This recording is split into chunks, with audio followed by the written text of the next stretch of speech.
හරිද? විදුලි උපකරණවල ජවය හා ශක්තිය හරි මේක මේ පටන් ගන්නකොටම කියන්නම් කෙටි පාඩමක් ලොකු පාඩමක් නෙවෙයි ප්‍රධාන වශයෙන් සමීකරණ ටිකක් මත පදනම් වෙලා තියෙන පයිකකයක් මේක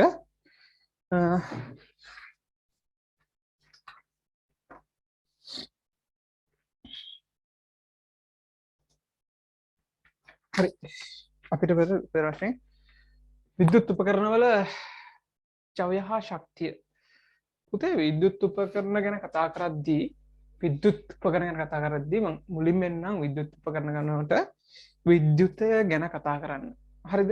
මේ විද්‍යුතය ගැන කතා කරලා ප්‍රධාන වශයෙන් අපි යනවා ඉදිරියදා ජීවිතයේදී අපි විවිධ කාර්යයන් සඳහා පාවිච්චි කරනවා ශක්තිය. හරිද? ඒ පාවිච්චි කරන ශක්ති ආකාරවලින් බහුලවම භාවිත වන ශක්තියක් තමයි මේ විද්‍යුත් ශක්තිය. හරිද? ඒතර බහුලවම පාවිච්චි කරන ශක්තිය තමයි විද්‍යුත් ශක්තිය. එතකොට මේ විද්‍යුත් ශක්තිය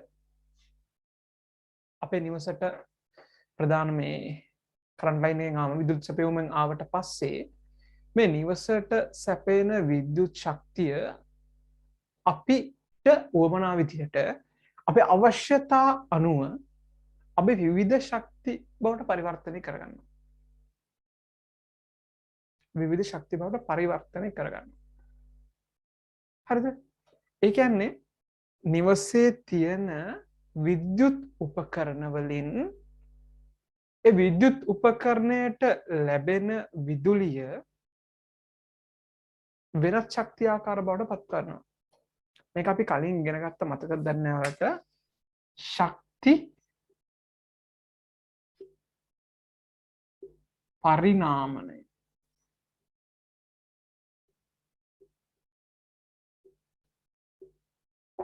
ශක්ති පරිණාමනය.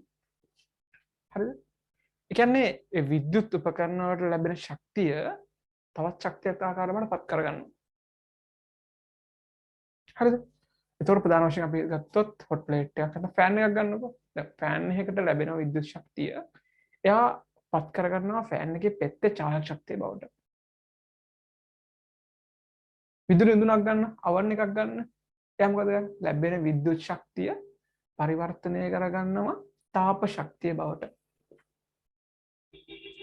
විදුලි බල්බයක් ගන්න. විදුලි බල්බයක් ගන්න. එයාට සැපෙන්නේ විද්‍යුත් ශක්තිය. ඒක පරිවර්තනය කරගන්නවා ආලෝක ශක්තිය බවට. ඒතර ශක්ති පරිණාමණය ලියන්න කිව්වොත් විද්‍යුත් ශක්තිය ආලෝක ශක්තිය. හරිද? විවිධ ශක්ති ආකාර බවට පත් කරගන්නවා. ඒ විදුලි උපකරණ වල. හරිද? එතකොට ඒ විදුලි උපකරණ ශක්තිය බවට පරිවර්තනය කරන්න භාවිත කරන විදුලිය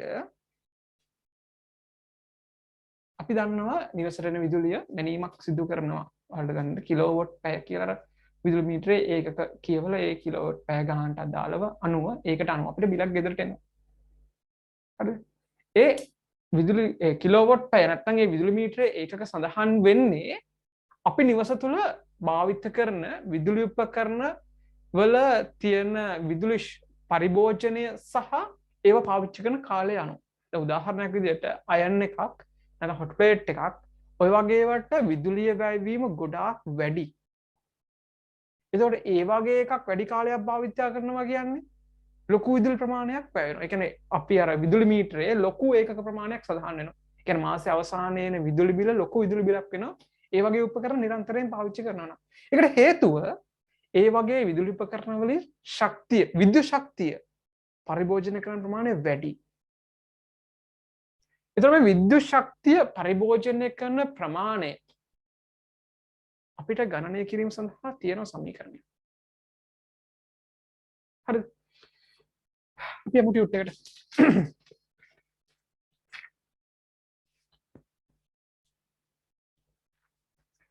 එදිනදා ජීවිතයේදී නොයෙකුත් කාර්යයන් පහසු කරන සඳහා අපි විද්‍යුත් ශක්තිය භාවිතා කරන්නෙමු. සෑම විටම විද්‍යුත් ශක්තිය වෙනත් ශක්තියකට පරිවර්තනය කර ප්‍රයෝජනයට යොදාගනු ලැබේ. මෙම ශක්ති පරිවර්තනය සිදුවන්නේ නොයෙකුත් විද්‍යුත් උපකරණ වලය.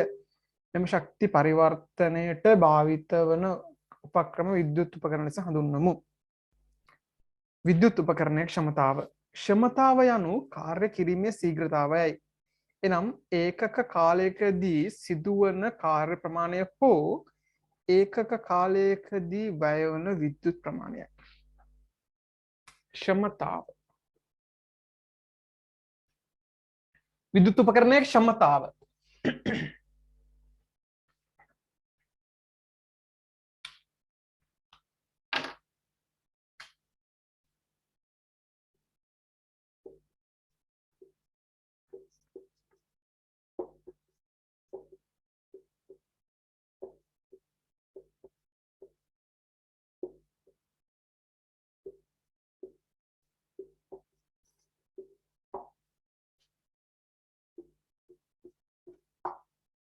හරිද? මේ ක්ෂමතාවට එන්න කලින් විදුලියේදී විද්‍යුතය ගැන ඉගෙන ගනිපු අපි වෝල්ට් ගැන ඉගෙන ගත්තා. වෝල්ට් වලින් මැන්නේ මොනවද? විභව අන්තරය. අනිත් එක ඇම්පියර්. ඒ මොකද්ද? විද්‍යුත් ධාරාව. වෝල්ට් වල ඒකකය V, ඇම්පියර් මනින්නේ ඒ වලින්. වෝල්ට් වල සංකේතය V, මෙතන ගන්නම. විභවාන්තරයේ සංකේතය V, විද්‍යුත් ධාරාවේ සංකේතය අපි ගන්නවා A කියලා ගන්නවා. හරිද? ඊට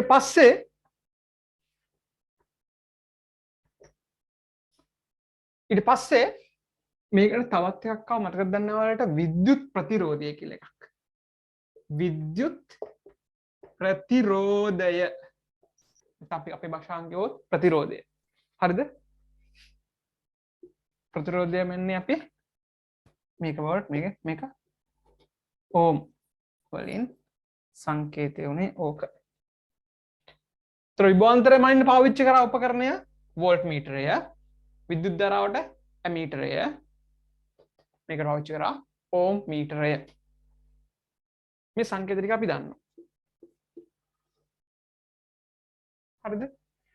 මේකට අදාළ මේක ක්ෂමතාව. ගොඩක් වෙලාවට විදුලි උපකරණයක පුතේ මෙන්න මේක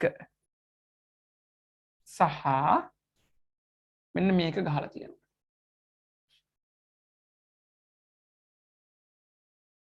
මොකද්ද? විභවාන්තරයයි ක්ෂමතාවයයි ගහලා තියෙන විදුලි උපකරණයක් ගොඩක් වෙලාවට. නිවසට එන විදුලියේ එක්ක 230යි නැත්නම් 240යි වෝල්ට් විභවාන්තරය. ඒක ගෙදරට එන්නේ අනිවාර්යෙන් එක්ක 230යි 240යි වෝල්ට්. ඔන්න ඔය කියන විදුලියක්. ඒතර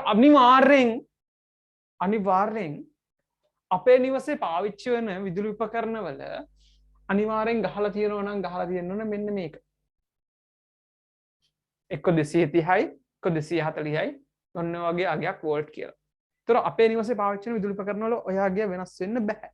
හැබැයි සමහර රටවල ජපානය වගේ දියුණු රටවල් වල ඒකගේ මෙච්චර විභවාන්තරයක් පාවිච්චි වෙන්නේ නැහැ. සාමාන්‍ය 110යි වෝල්ට් වගේ. ඒකට මම හේතුව ඉස්සරහ කරුණේදී පැහැදිලි කරන්නම්. ඇයි ඒ වගේ අඩු වගයක් තියෙන්නේ කියලා. සාමාන්‍ය ජපානය වගේ දියුණු රටක අර වගේ විභවාන්තරයක් ඒ කට්ටිය පවත්වාගෙන යන්නේ. හරිද? හැබැයි අපේ රටේ 230යි 240යි වෝල්ට් වගේ ඒ වගේ ලොකු විභවාන්තරයක් තියාගෙන ඉන්නවා. ඒතර අපේ ගෙදර පාවිච්චි කරන විදුලි උපකරණ අපි ජපානයෙන් මොන හරි උපකරණයක් ගෙනාවොත් ඒ උපකරණය ජපානයේ අපි පාවිච්චි කරන උපකරණය කිසිම උපකරණයක් පාවිච්චි කරන දුව කෙලින්ම අපි ඍජුවම අපේ විදුලියට සම්බන්ධ කරොත් මොකද වෙන්නේ? ඒක පිච්චෙනවා නැත්නම් අපේ භාෂාවකත් ඒක ක්‍රියා විරහිත වෙනවා. ඇයි? අපි දන්නවා අපේ ගෙදරට එන්නේ 230යි 240යි වෝල්ට්. හැබැයි මෙතන තියෙන්නේ 110යි ජපානයේ වගේ රටක. වෙනත් රටවල පාවිච්චි වෙන එක. හරිද? ඒකින්ද ඒක තේරුම් ගන්න අපේ නිවසේ තියෙන එක මේක එකයි. විභවාන්තරය කියන එක වෙනසක් වෙන්නේ නැහැ කියන කතාව. හරිද? ඊට පස්සේ මම එන්නම් මේ අපේ පාඩමේ ප්‍රධාන මාතෘකාව ක්ෂමතාව. මොකද්ද මේ ක්ෂමතාව කියන්නේ? ක්ෂමතාව කියන්නේ මේක කියලා තියෙනවා පැහැදිලිවම ඒ කියන විදුලි උපකරණය තත්පරයකදී කොච්චර ශක්තියක් පාවිච්චි කරනවද කියලා. තත්පරයකදී කොච්චර මේ තියෙන මෙතන ක්ෂමතාව යනු කාර්ය කිරීම ශීඝ්‍රතාවයි. එනම් ඒක කාලයකදී සිදුවන කාර්ය හෝ ඒක ප්‍රමාණය කාලය ඒකක. ඒ කියන්නේ එක්කෝ එයා තත්පරයකට සිදු කරන කාර්ය ප්‍රමාණය නැත්නම් එයා තත්පරයකදී පාවිච්චි කරන ශක්ති ප්‍රමාණය. හරිද? ක්ෂමතාව දැන් අපි මතකද මෙතන මේ බලන්නකෝ. විභවාන්තරය සංකේතවත් කරා V වලින් මනින්නේ වෝල්ට් වලින් ඒකින්ද මේක V වුණා. විදුලි ධාරාව I සංකේතවත් කරේ මනින්නේ ඇම්පියර් වලින් ඒකකයේ ඇම්පියර්. ප්‍රතිරෝධය සංකේතවත් කරන්නේ R වලින් මනින්නේ ඕම් වලින් මෙන්න. ඒ වගේම ක්ෂමතාව සංකේතවත් කරන්නේ පුතේ P වලින්. සංකේතවත් කරන්නේ P වලින් ඒක මනින්නේ වොට් වලින්. වොට් කියනකොට W. හරිද? එතකොට මම එන්නම් මේකට ක්ෂමතාව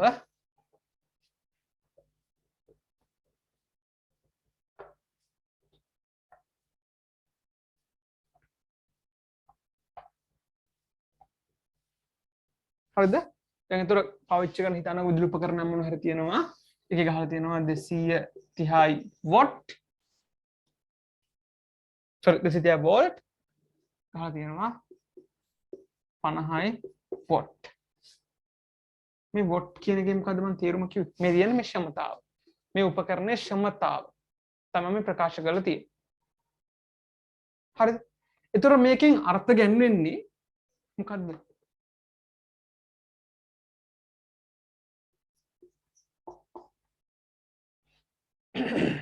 මම මට ඒක දෙන්න. J ශ්‍රේණියක.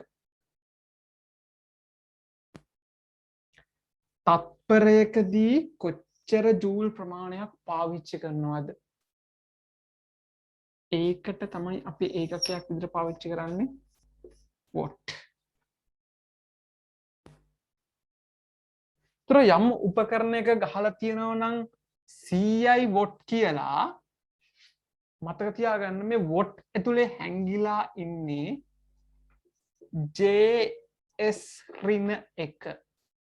S ඍණ 1 කියන්නේ තත්පරයට. J කියන්නේ ජූල්. තත්පරයට ජූල් 100යි. තත්පරයකදී ජූල් 100ක් පාවිච්චි කරනවා. තත්පරයකදී ජූල් 100ක ශක්තියක් අපට ලබා දෙනවා. හරිද? එතකොට තේරුම් ගන්න ඕන අන්නේ කතාව මේ 100 වොට් කියන්නේ තත්පරයකට පාවිච්චි කරන ශක්ති ප්‍රමාණය. වොට් කියන්නේ ඒක. 100 වොට් කියන්නේ තත්පරයකදී 100යි. 80 වොට් කියන්නේ තත්පරයකදී 80 ජූල්. හරිද? ඊට පස්සේ මෙතන කියනවා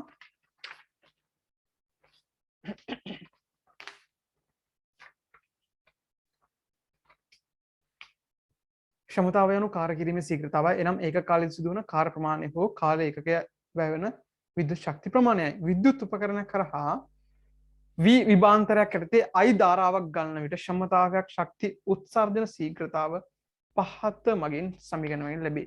මෙහි විභවාන්තරයේ V වෝල්ට් වලින්ද විදුලි ධාරාව I ඇම්පියර් වලින්ද මනිනු ලබන විට ක්ෂමතාව P ලැබුණේ වොට් වලින්. ඒ කියන්නේ මෙතන සමීකරණයක් අපිට දීලා තියෙනවා P සමානයි VI. P සමානයි VI. ඒතර P කියන්නේ මොකද්ද? P කියන්නේ ක්ෂමතාව. V කියන්නේ විභව අන්තරය. I කියන්නේ ධාරාව. තොර යම් උපකරණයක අපි ක්ෂමතාව දන්නේ නැත්තම් යම් උපකරණයක අපි ක්ෂමතාව දන්නේ නැත්තම් අපිට පුළුවන් විභවාන්තරය එය හරහා ගමන් කරන ධාරාවෙන් ගුණ කරලා ඒකේ ක්ෂමතාව ලබා ගන්න.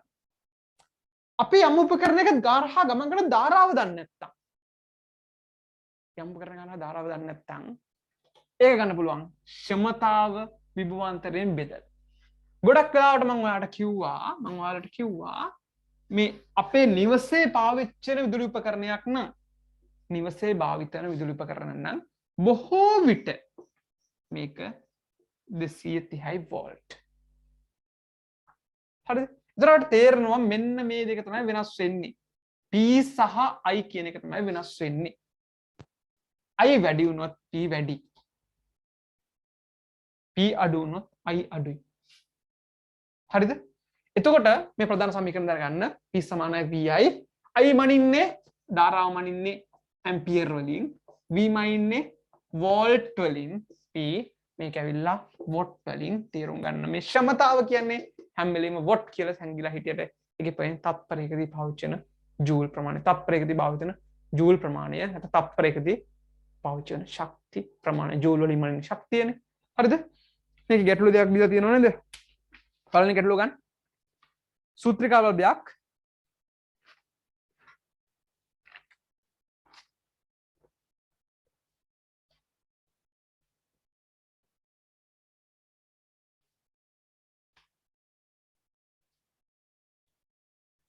බල්බයක් සමීකරණ ලියාගමු. මුලින්ම P සමානයි VI. සූත්‍රිකා බල්බයක් 10 වෝල්ට් විභවාන්තරයක් හරහා සම්බන්ධ කළ විට ඒ හරහා 5යි ඒ ධාරාවක් ගලයයි. සූත්‍රිකා බල්බයක් 10යි වෝල්ට්. මේක 10යි 5යි ඇම්පියර් ධාරාවක් ගලන් යනවා. ඊට පස්සේ අහනවා මේකේ බල්බේ ක්ෂමතාව කොච්චරද කියලා අහන්න. P සමානයි 50යි වොට්. හරිද? ඊට අනිත් එක මහතියක් නෙමෙයි. ඊට පස්සේ අනිත් එකට යන්න දෙවෙනි එක. විදුලි පෝරණුවක් 230යි. මම එකක් ගන්නම් මෙහෙම. P සමානයි VI සුපුරුදු පරිදි සමීකරණ ඉස්සරහ ලියාගත්තා. විදුලි පෝරණුවක් 230 වෝල්ට්. මෙතන 230 වෝල්ට් වැඩි කරා 230 වෝල්ට් බල සැපයුමෙන් ක්‍රියා කරයි. එයට 4600 වොට් ක්ෂමතාවයක් ඇතනම් ඒ ලබා ගන්නා ධාරාව. ඒ කියන්නේ මෙන්න මේක අනිත් පැත්ත. මෙතන විතර P දීලා තියෙනවා. කීයද දීලා තියෙන්නේ? 4600යි. වොට්. මොකද ගන්න තියෙනවද? මෙතන තියෙනවා 4600 සමානයි 230 වැඩි කිරීම I. ඕකනේ. මොකද්ද කරන්න තියෙන්නේ අපිට? I තනි කරගන්න මේ පැත්තත් 230න් බෙදෙනවා මේ පැත්තත් 230න් බෙදෙනවා. ඒතර I සමානයි 4600 බෙදීම 230 20යි. I සමානයින්නේ 20යි. අනිවාර්යෙන් අවසාන උත්තරය එකක තියන්න 20 ඇම්පියර්. හරි.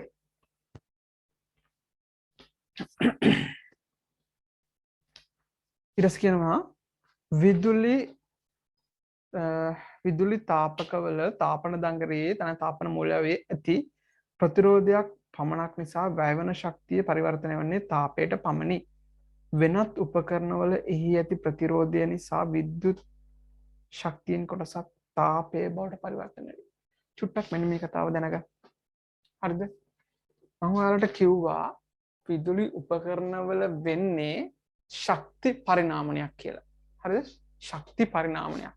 එක් ශක්තියක් තවත් ශක්තියක් බවට පත්වීමක් සිද්ධ වෙනවා. හරිද? එතකොට මම කිව්වා බල්බේ නම් විද්‍යුත් ශක්තිය ආලෝක ශක්තිය බවට පත් වෙනවා.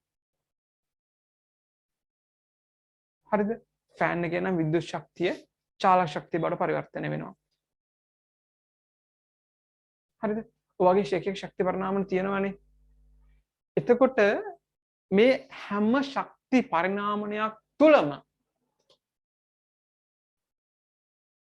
ශක්ති පරිණාමනයක් තුලම සුළු ප්‍රමාණයක් තාපය විදිහට අපත යනවා.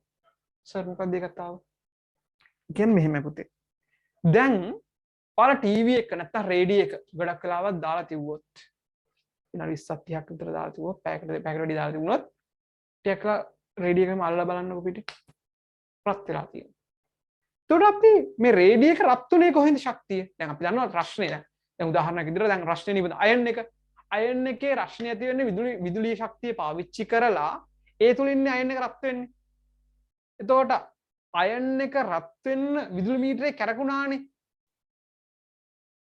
අයන් එක රත් වෙන්න විදුලි මීටරේ කැරකුණානේ. අයන් එක රත් වෙන්න අවශ්‍ය ශක්තිය කොහෙන්ද ගත්තේ? ඒකට සැපෙන්නේ විදුලියෙන්.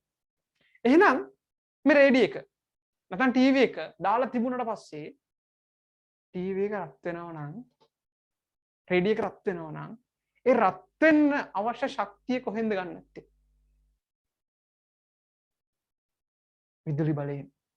ඒකට සැපෙන විද්‍යුතයෙන්.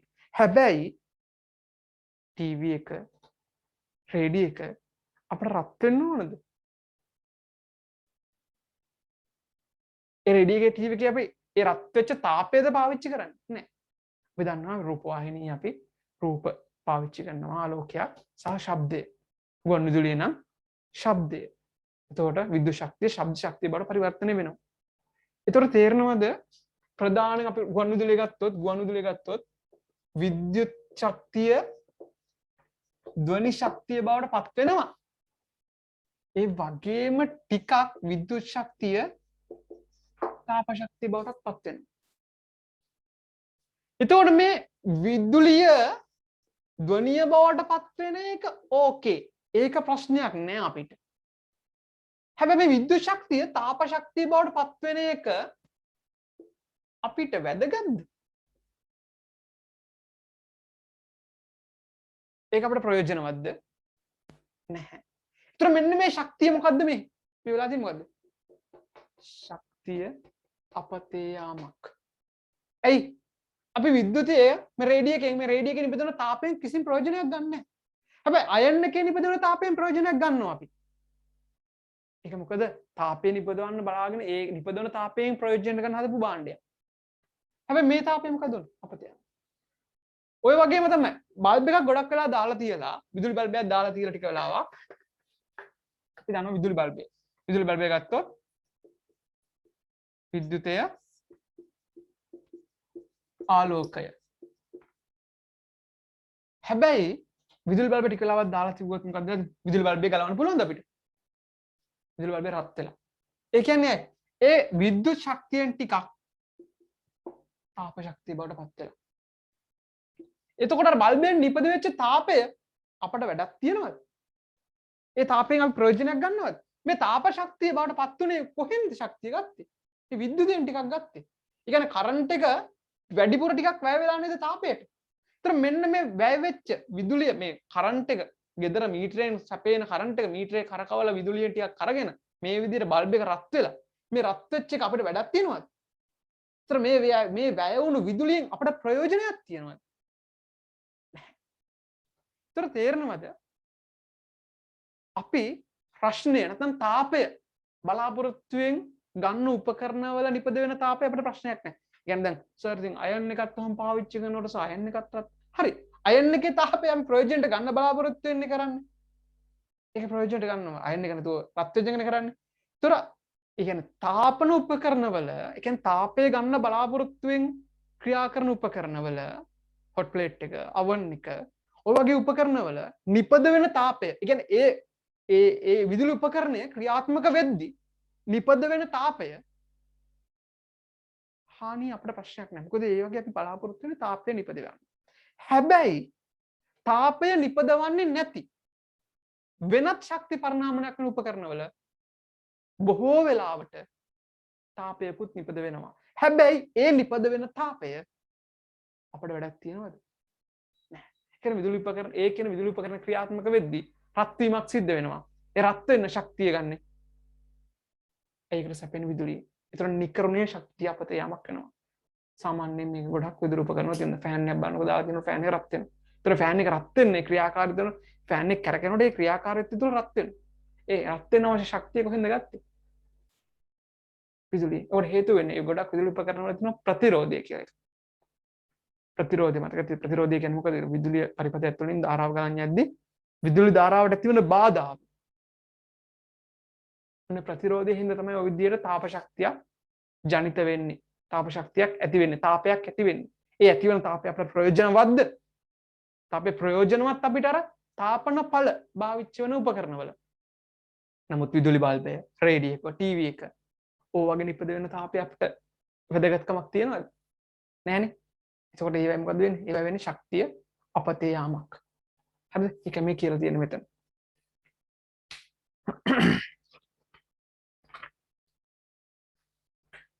දෙවි මාතෘකාවට එන්න විද්‍යුත් උපකරණවලදී වැය වෙන විද්‍යුත් ශක්තිය.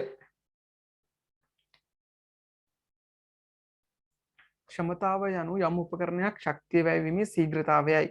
නැතහොත් ඒකක කාලයකදී වැය වන ශක්ති ප්‍රමාණයයි. එබැවින් විද්‍යුත් උපකරණයක් භාවිත කරන කාලය අනුව එයින් වැය වෙන මුළු විද්‍යුත් ශක්ති ප්‍රමාණය වෙනස් වේ.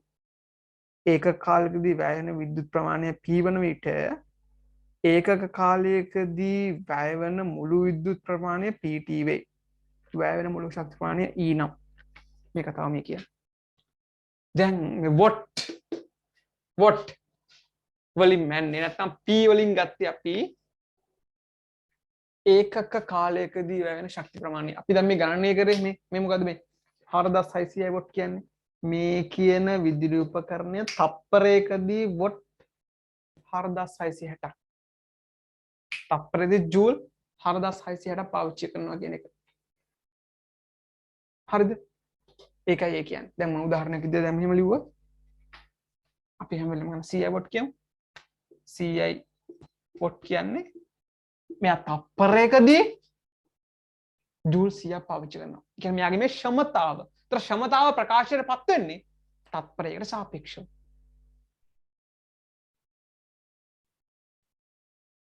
තේරුණාද? තප්පරයට සාපේක්ෂව තමයි ක්ෂමතාව ප්‍රකාශ වෙන්නේ. ඒ කියන්නේ තප්පරයකදී පාවිච්චි වෙන විදුලි ප්‍රමාණය. ඒතර ඒ උපකරණය පාවිච්චි කරන මුළු විදුලි ප්‍රමාණය අපිට ගන්න ඕනද මොකද කරන්නේ? සරලීසිනස.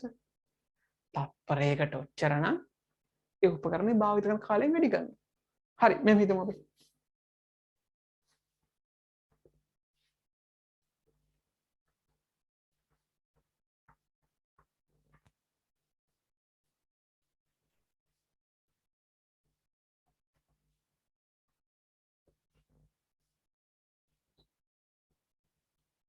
හරිද?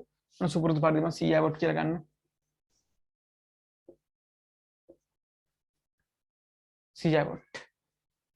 ඒ කියන්නේ මේක තත්පරයකදී පාවිච්චි කරනවා ජූල් 100ක්. CI වොට් කියන්නේ මේ තත්පරයකදී මේක පාවිච්චි කරන විදුලි ප්‍රමාණය. මේක කාර්යක්ෂමතාව. මේ විදුලි උපකරණයේ කාර්යක්ෂමතාව. කියන්නේ කාර්යක්ෂමතාව කියන්නේ තත්පරයකදී මේක පාවිච්චි කරන හරි තත්පරයකදී ලබා දෙන හරි ශක්ති ප්‍රමාණය. ඒතර මේක අපි විනාඩි 5ක් දාලා තිව්වොත් මේ ශක්තිය නෙවෙයි. ඒතර මොකක්ද වෙන්නේ? ඒතර විනාඩි 5ක් දාලා තියෙද්දි කියන්නේ විදුලි උපකරණයක වැය වෙන මුළු ශක්තිය. විදුලි උපකරණයක් මොකක් වුණත් ඒ විදුලි උපකරණයේ පාවිච්චියේදී වැය වෙන මුළු ශක්තිය අපිට ගණනය කරන්න ඕන නොති. ඒ මුළු ශක්තිය E කියලා ගත්තොත් අපි එනර්ජි මුළු ශක්තිය E කියලා ගත්තොත් අපි E සමාන වෙනවා මේ CI කියන්නේ මොකද්ද මේ කියන්නේ මොකද්ද මෙයාගේ මේ කියන්නේ මේකේ ක්ෂමතාව මේ තත්පරයකදී දැන් හිතන්නකෝ මේ විදුලි උපකරණයක් තියෙනවා විදුලි උපකරණය විනාඩි 5ක් දාලා තියෙනවා හරිද මට විදුලි උපකරණ පාවිච්චි කරපු ශක්ති ප්‍රමාණය ඕන දැනගන්න විදුලි උපකරණයක් තියෙනවා ඒක CI වොට් ඒක විනාඩි 5ක් දාලා තියෙනවා මට එහෙනම් ඒ විදුලි උපකරණ පාවිච්චියේදී වැය වෙච්ච ශක්ති ප්‍රමාණය හොයලා කියන්න කියලා හරිද එතන මොකද කරන්න තියෙන්නේ මුළු ශක්තිය හොයන ගත්තේ ඒකේ ක්ෂමතාව ගත්තා P ගත්තා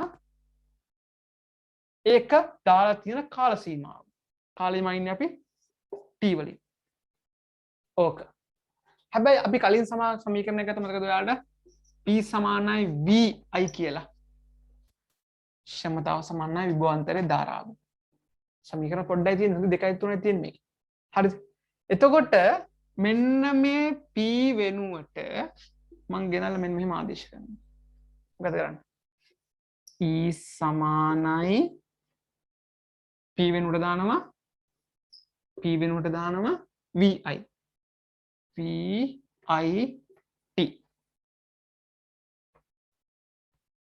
එතකොට අපිට e හොයන්න පුළුවන් ක්‍රම දෙකක් තියෙනවා මේ සමීකරණ දෙකම පාවිච්චි කරන්න පුළුවන්. යම් උපකරණයක් භාවිත වන කාල සීමාවකදී ඒ විදුලි උපකරණය වැය වුණු ඒ විදුලි උපකරණයේ භාවිතයේදී වැය වුණු මුළු ශක්තිය හරි ඒ විදුලි උපකරණයේ පාවිච්චයේදී උත්පාදනය කරපු මුළු ශක්තිය හරි අපිට හොයන්න උනෝතින් මුළු ශක්තිය හොයන්න උනෝතින් අපිට වෙන සමීකරණ දෙකක් තියෙනවා. මුළු ශක්තිය එනර්ජි E සමානයි PT. P කියන්නේ ක්ෂමතාව, T කියන්නේ ඒ උපකරණේ භාවිත වෙච්ච කාලය. මතක තියාගන්න මේ සමීකරණයට ආදේශ කරන්න ඕන සම්මත ඒක වලින්. කාලය ආදේශ කරද්දී හොඳට මතක තියාගන්න අපි ආදේශ කරන්නේ තත්පර වලින්. ඒක හොඳට මතක තියාගන්න. හරිද? ඊට පස්සේ මෙන්න අපි ක්ෂමතාව දන්නවා නම් කාලය දන්නවා නම් කෙලින්ම ඔය සමීකරණයට දාලා හෙව්වා. අපි ක්ෂමතාව දන්නේ නැත්තම් විදුලි උපකරණයේ මුළු ශක්තිය හොයන්න ඕන අපි දන්නවා ඒකේ හරහා ගමන් කර ධාරාව දන්නවා විභවාන්තරය දන්නවා ඒ උපකරණය පාවිච්චි වෙච්ච කාල සීමාව දන්නවා එහෙනම් E සමානයි VIT දාලා හෙව් හරිද අපි යන්ද ඔකෙන් ගණන් ටිකක් තියෙනවනේ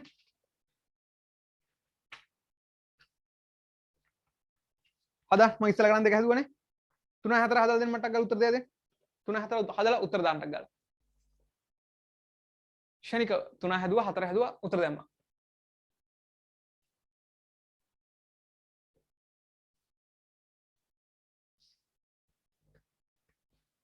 තුන මෝටර රථයක ප්‍රධාන ලාම්පුව 50 වොට් වේ මෙම ලාම්පුව පැය 12ක් දැල්වා තැබූ විට වැය වෙන මුළු විදුලි ශක්ති ප්‍රමාණය හරි උත්තරය දාන්න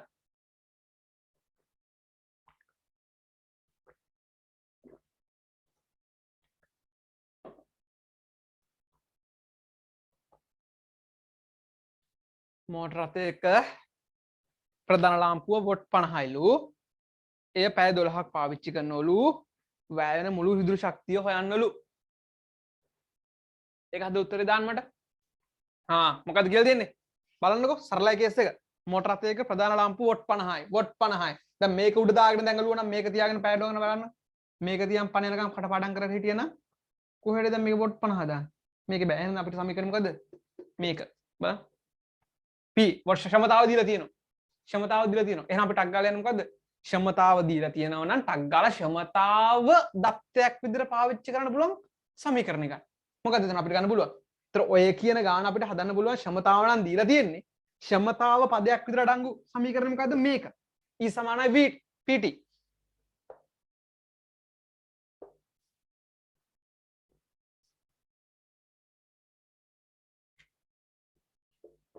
E සමානයි PT P කීයද? P දීලා තියෙනවා 50 වොට් 50 T උත්තර දෙන්නද හදලා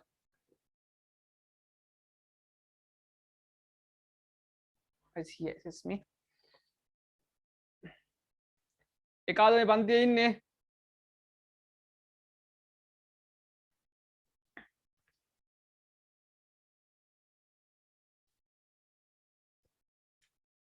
උත්තර දාන්න දැන් ඉතින් ආයු අවසානයේ මේ ඔක්කොම කරලා ඉවරලා මේ හොද්දත් හදලා කැලිත් කපලා ඉතින් ටිකක් දාලා මේ අවසාන නටවල ගන්න තියෙන ඔක්කොම ටික කරලා තියෙන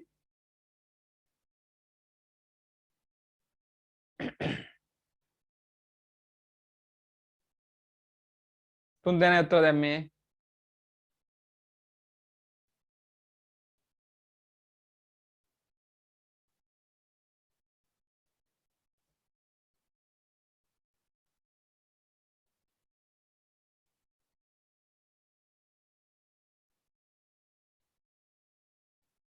හතරයි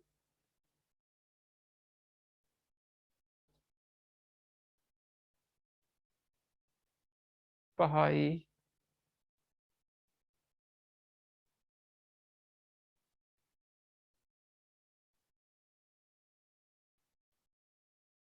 6යි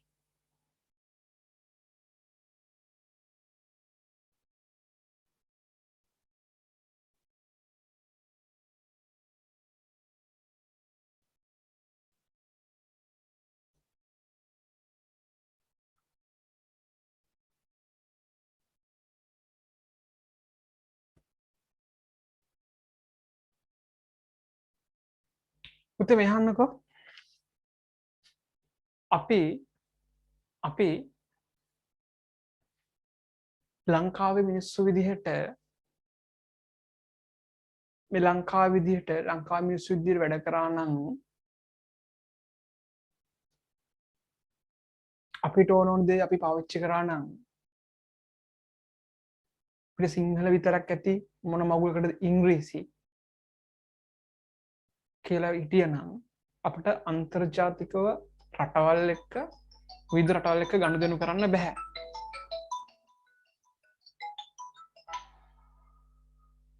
හරිද? විවිධ රටවල් එක්ක ගනුදෙනු කරන්න බෑ. ඇයි? අන්තර්ජාතිකව ගනුදෙනු කරද්දී ඒ ගනුදෙනු කරනකොට අපිට ඒ අයත් එක්ක ගනුදෙනු කරන්න ඒ භාෂාවක් අවශ්‍යයි. හරිද? මේ ඉංග්‍රීසි කියන්නේ මම හැම වෙලේම ඔයාලට කියනවා ඉංග්‍රීසි කියන්නේ මේ අර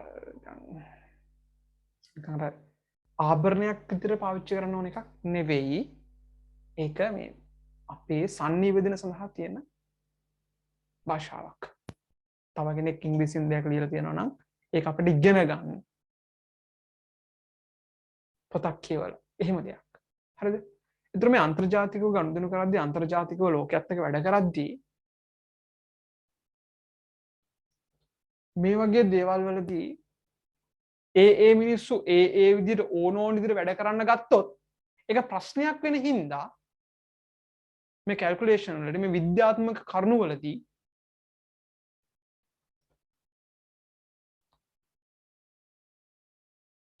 ඒකක සඳහා ඒ රාශිය සඳහා සම්මතයන් ගෙනාවා.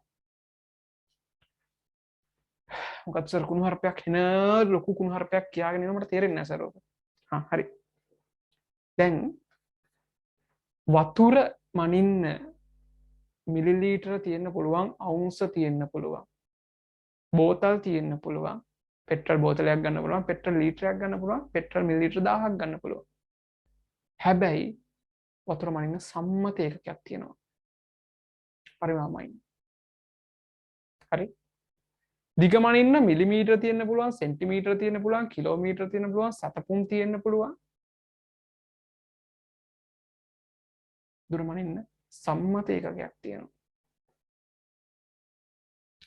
ඒක හින්දා මේ ප්‍රශ්න වෙන හින්දා එක එක ඕන විදිහට එක එකව පාවිච්චි කරන්න ගියොත් මේ ප්‍රශ්නේ ඇති වෙන හින්දා මේ ඒකක වලට අන්තර්ජාතික සම්මත ඒකක පාවිච්චි කරලා පුරුදු වුණා. හරි. ඇයි?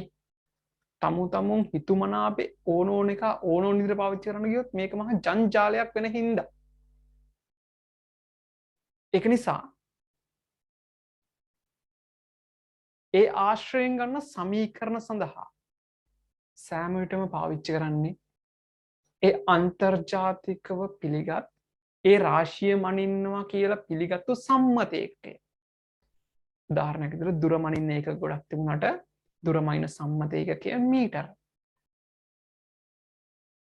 ස්කන්ධය මනින එක තිබුණාට ස්කන්ධය මනින සම්මත ඒකකය කිලෝග්‍රෑම්. ඒතර සමීකරණයකට ආදේශ කරද්දී අපි ඒ සම්මත ඒකකයයි ආදේශ කරන්නේ. ඇයි? ඒ සම්මත ඒකක ආශ්‍රයෙන් තමයි අනිත් ඒකක ගොඩනගලා තියෙන්නේ. දැන් මේ සමීකරණය ගත්තොත් මේ E = PT කියලා ගත්තොත් මේ සමීකරණේ මේ පැත්තට එන සංකේතය මේ පැත්තෙනුත් එන්න ඕන. මේ පැත්ත 50 වෙලා E = 50 කියනකොට දැන් E = මොකක් හරි 50 කියලා ගන්නකො. 50 කියලා ගන්නකොට මේ E වල ඒකකයි 50ට මේවා ගුණ වෙලා එන ඒකකයි සමාන වෙන්න ඕන. ඒවා සමාන වෙන්න නම් මෙන්න මේවට ආදේශ කරන්න ඕන සම්මත ඒකක. දැන් මම සිංහලෙන් ඉස්සෙල්ලා සමීකරණ ලියද්දි පැහැදිලිවම කිව්වා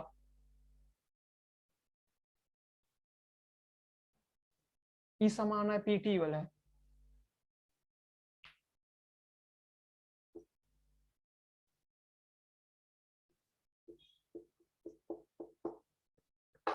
පොඩ්ඩිය තියෙන්නේ පැය 12ක් හෙන ගහන්න වගේ ගෙනලා දැම්ම 12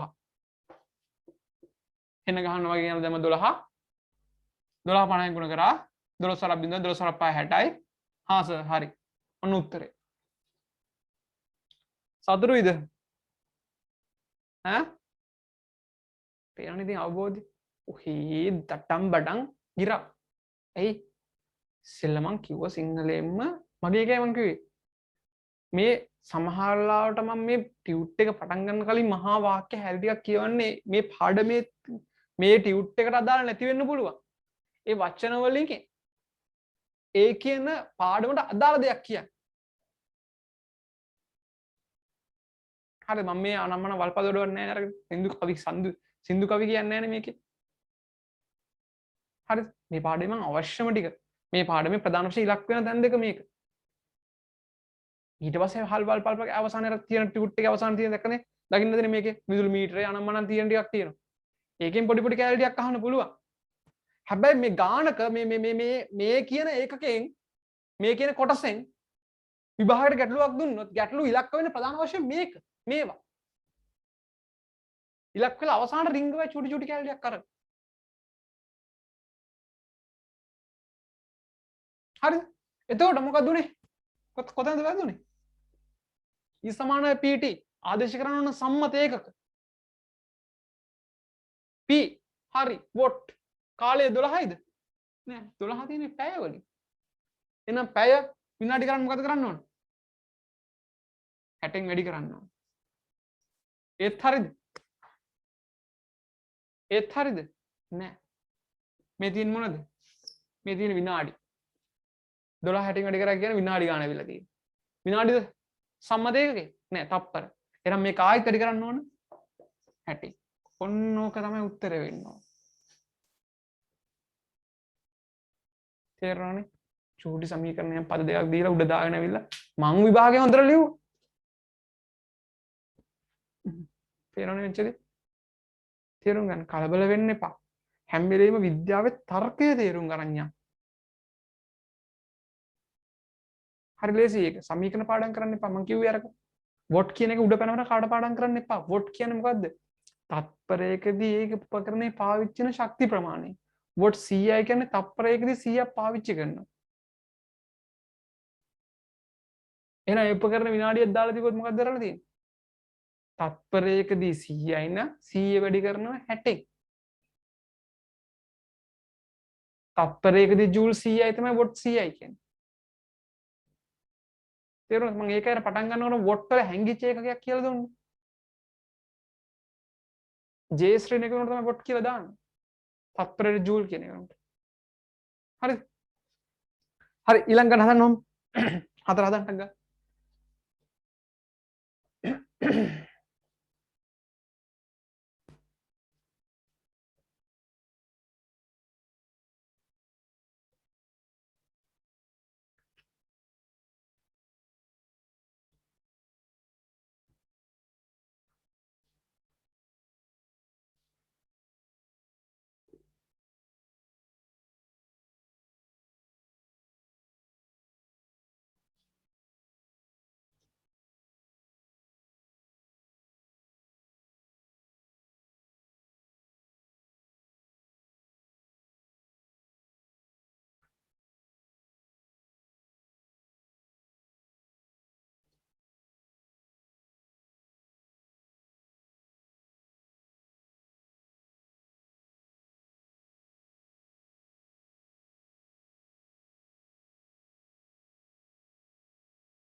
just me මොකද කියන්නේ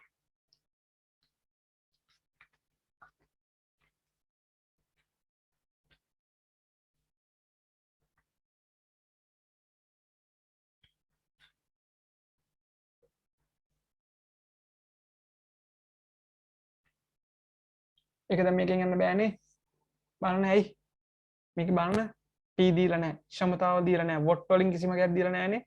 එහෙනම් අපිට යන්න වෙන්නේ P සමානයි VI. P සමානයි VI වලින් මෙන්න මේ VI මේකට දාලා සමීකරණය. E සමානයි PIT වලින් යන්න වෙන්නේ අපිට. හරිද? E නේ හොයන්න කියන්නේ. V කීයද දීලා තියෙන්නේ?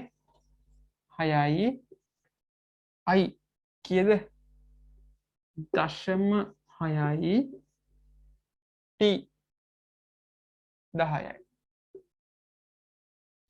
හරිනේ එතකොට මේක 10න් වරම 6යි 6 වරක් 6 36යි නේ.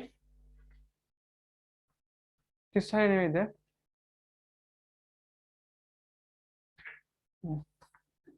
මේක කරන්න ඕන 60. කොහොමද එන්නේ එතකොට? මේක ගුණ කරාම 6යි මේක ගුණ කරාම 6යි මේක ගුණ කරාම 60යි.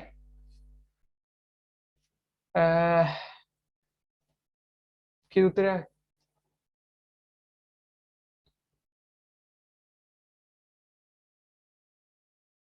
හරි 2160 නේ. හරි පුතේ.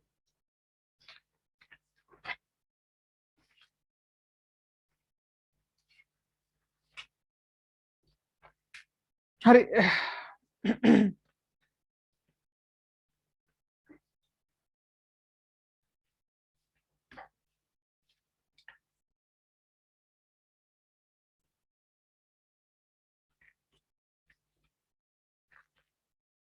එනොම විදුලි උපකරණ වල කාර්යක්ෂමතා හා බල ශක්ති සංරක්ෂණය මේ කොටස ගොඩක් වැදගත් වෙනවා. මොකද දන්නවද මේ බල ශක්ති සංරක්ෂණය.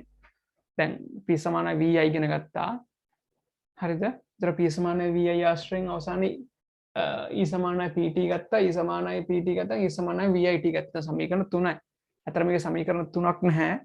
අපිට එකම සමීකරණය වැදගත් වෙන්නේ ඇයි? P සමානයි VI. ක්ෂමතාව සමානයි විභවාන්තරය වැඩි කිරීම ධාරාව. ක්ෂමතාව කියන්නේ මම කිව්වා තත්පරයකට ගන්න කියලා. ඒතර මුළු ශක්තිය අපිට අවශ්‍ය නම් කාලයෙන් වැඩි කරලා ගන්න තියෙන්නේ අපිට. හරිනේ? ඒතර සමීකරණ දෙකයි P සමානයි VI අනිත් එක E සමානයි PT. ඔය සමීකරණ දෙක හිතේ තියන් අපි යනවා මේකේ ඊළඟ කොටසට. මේ ඊළඟ කොටස ප්‍රධාන වශයෙන් වැදගත් වෙනවා කියලා මම කතා කරේ. අපේ රටේ තියෙන ලොකු බල ශක්ති අර්බුදයක්. අපේ රටේ මේ වෙලාවට ලොකුවට කියනවා මේ මොකද්ද පුනර්ජනනීය නෝන. හරිද? ඒ කියන්නේ පුනර්ජනනීය කියන්නේ නැවත උත්පාදනය කර හැකි විදුලියට යොමු වෙනවා කියලා. ඒ කියන්නේ උදාහරණයක් විදිහට සූර්ය ශක්තිය නැත්නම් සුළං ශක්තිය පාවිච්චි කරලා මේ විදුලිය නිපදවන්න ලොකු වැඩපිළිවෙලක් කියනවා. දැන් ඉස්සරහට දේශීය බල ශක්තිය අවශ්‍යතාවයෙන් වැඩි ප්‍රමාණයක් ඒ විදියට සපුර ගන්න අපේ රටේ බලාපොරොත්තුවක් අපේ රටේ දැක්මක් තියෙනවා. ප්‍රතිපත්තියක් ඉදිරිපත් කරලා තියෙනවා. හැබැයි ඉතින් ප්‍රතිපත්තියක් ඉදිරිපත් කළා මදි. ඒ වෙනුවට හොඳ දැක්මක් සහ ඒ වල දැක්මකට වැඩි ඒ වෙනුවට හොඳ සැලැස්මක් තියෙනවා. අපි දැන් උදාහරණයක් විදිහට මම ඒ විභාගයේ O level හොඳට පාස් වෙනවා කියලා හිතලා මම O level හොඳට පාස් වෙනවා කියලා හිතලා මෙහි තියෙන ගේම් ටික ගහගෙන සින්දු ටික ගහගෙන හරිය මෙහි ඇවිදලා පිස්සුනට ආගෙන ඉඳලා හරියනවද නැහැ. මගේ එහෙම ටාගට් එකක් තියෙනවා නම් ඒ වෙනුවෙන් මම කරන්න ඕන වැඩ කොහොමද? මම ඉතත් කිව්වා මේ විභාගයට මෙච්චරක් කියලා ගන්න ඕන කියලා බේසන් වල කකුල් දාගෙන එහෙම මේ මැරීගෙන පාඩම් කරන එක නෙවෙයි. ඒක එහෙම එකක් මම කියන්නේ නැහැ ඔයාලට. කවදාවත් එහෙම කියන්නේ ළමයෙක් ඉගෙන ගන්න ඕන කියන එක පොතපත විතරක් නෙවෙයි අනිත් දේවලු. කියන්නේ ඔයාලා මේ ඉගෙන ගන්නවා කියලා ගිහිල්ලා කුස්සියට ගිහිල්ලා අම්මලාට පොඩි දව්වක් කරා කියලා හෙන ගහන්නේ ඒක B එකක් වෙන්නේ නැහැ. එහෙම ඒක B එකක් වෙනව නම් කුස්සියට ගිහිල්ලා වැඩ ටිකක් කළා ඒත් කමක් නැහැ. මොකද ඒසය කතාව. නෑ එහෙම වෙන්නේ නැහැ ඒකයි මම කිව්වේ. ඔයාලා පොතපතක ඉඳගෙන පොතපතේ වැඩ කරන ගමන් කුස්සියට ගිහිල්ලා අම්මලටත් උදව්වක් කළා ගේ දොරක් අතු ගාගෙන තාත්තට මොන හරි උදව්වක් කළා එහෙම කළා ඔයාලට ඒකක් වෙනකොට B එකක් නම් එන්නේ පුතේ මං කියනවා ඒත් කමක් නැහැ කියලා. ඇයි දන්නවද? හැබැයි එහෙම කළා හොඳ මේ පිස්සු කියලා B එකක් කවලා කමන්න එහෙම නෙවෙයි මං කියන්නේ. ඇයි දන්නවද? මම ඔයාලට හැම වෙලේම කියන ජීවිතය කියන්නේ මේ පොතපතෙන් ගන්න දේ විතරක් නෙවෙයි. ජීවිතය කියලා අපිට ඉගෙන ගන්න ගොඩාක් දේවල් තියෙනවා. අධ්‍යාපනය කියන්නේ එක දෙයක් ජීවිතේ. ඇයි අධ්‍යාපනය තුන අපිට ඉහළට යන්න පුළුවන් පුතේ. අපි ඉන්න සමාජ තත්ත්වයෙන් ඉහළට හොඳ රස්සාවකට හොඳ රැකියාවකට යන්න පුළුවන් අපි ලබා ගන්න අධ්‍යාපනයත් එක්ක. අපි ඉගෙන ගන්න දේත් එක්ක. හැබැයි ඒ අපි තැනකට ගිහිල්ලා එහෙම යනකොට අපිට අනිත් දේවල් අපිට මග ඇරලා නා. අපි ඉගෙනගෙන ඉහළට යනකොට අපිට අපේ අම්මා තාත්තා අපේ සහෝදර සහෝදරියෝ අමතක වෙලා නම් ඒ ගත්තු අධ්‍යාපනයෙන් වැඩක් තියනවාද? අපිට කොහේ හරි මග ඇරලා ගිහිල්ලා අඩුපාඩු. ඒකයි මම කිව්වා ඔයාලට.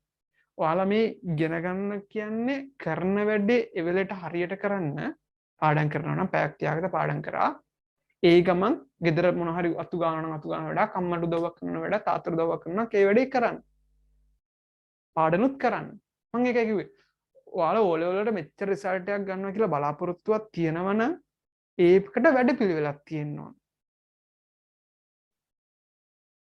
තේරුණා? ඒ වැඩපිළිවෙල කියන්නේ අර මං කිව්ව විදියට පොතපත බදාගෙන ඒක මතේ නැහෙන එක නෙවෙයි. අර විදියට පොතේ වැඩක් කරා, අර විදියට අම්මලටත් උදව්වක් කරා. අන්න මං කියපු එකයි.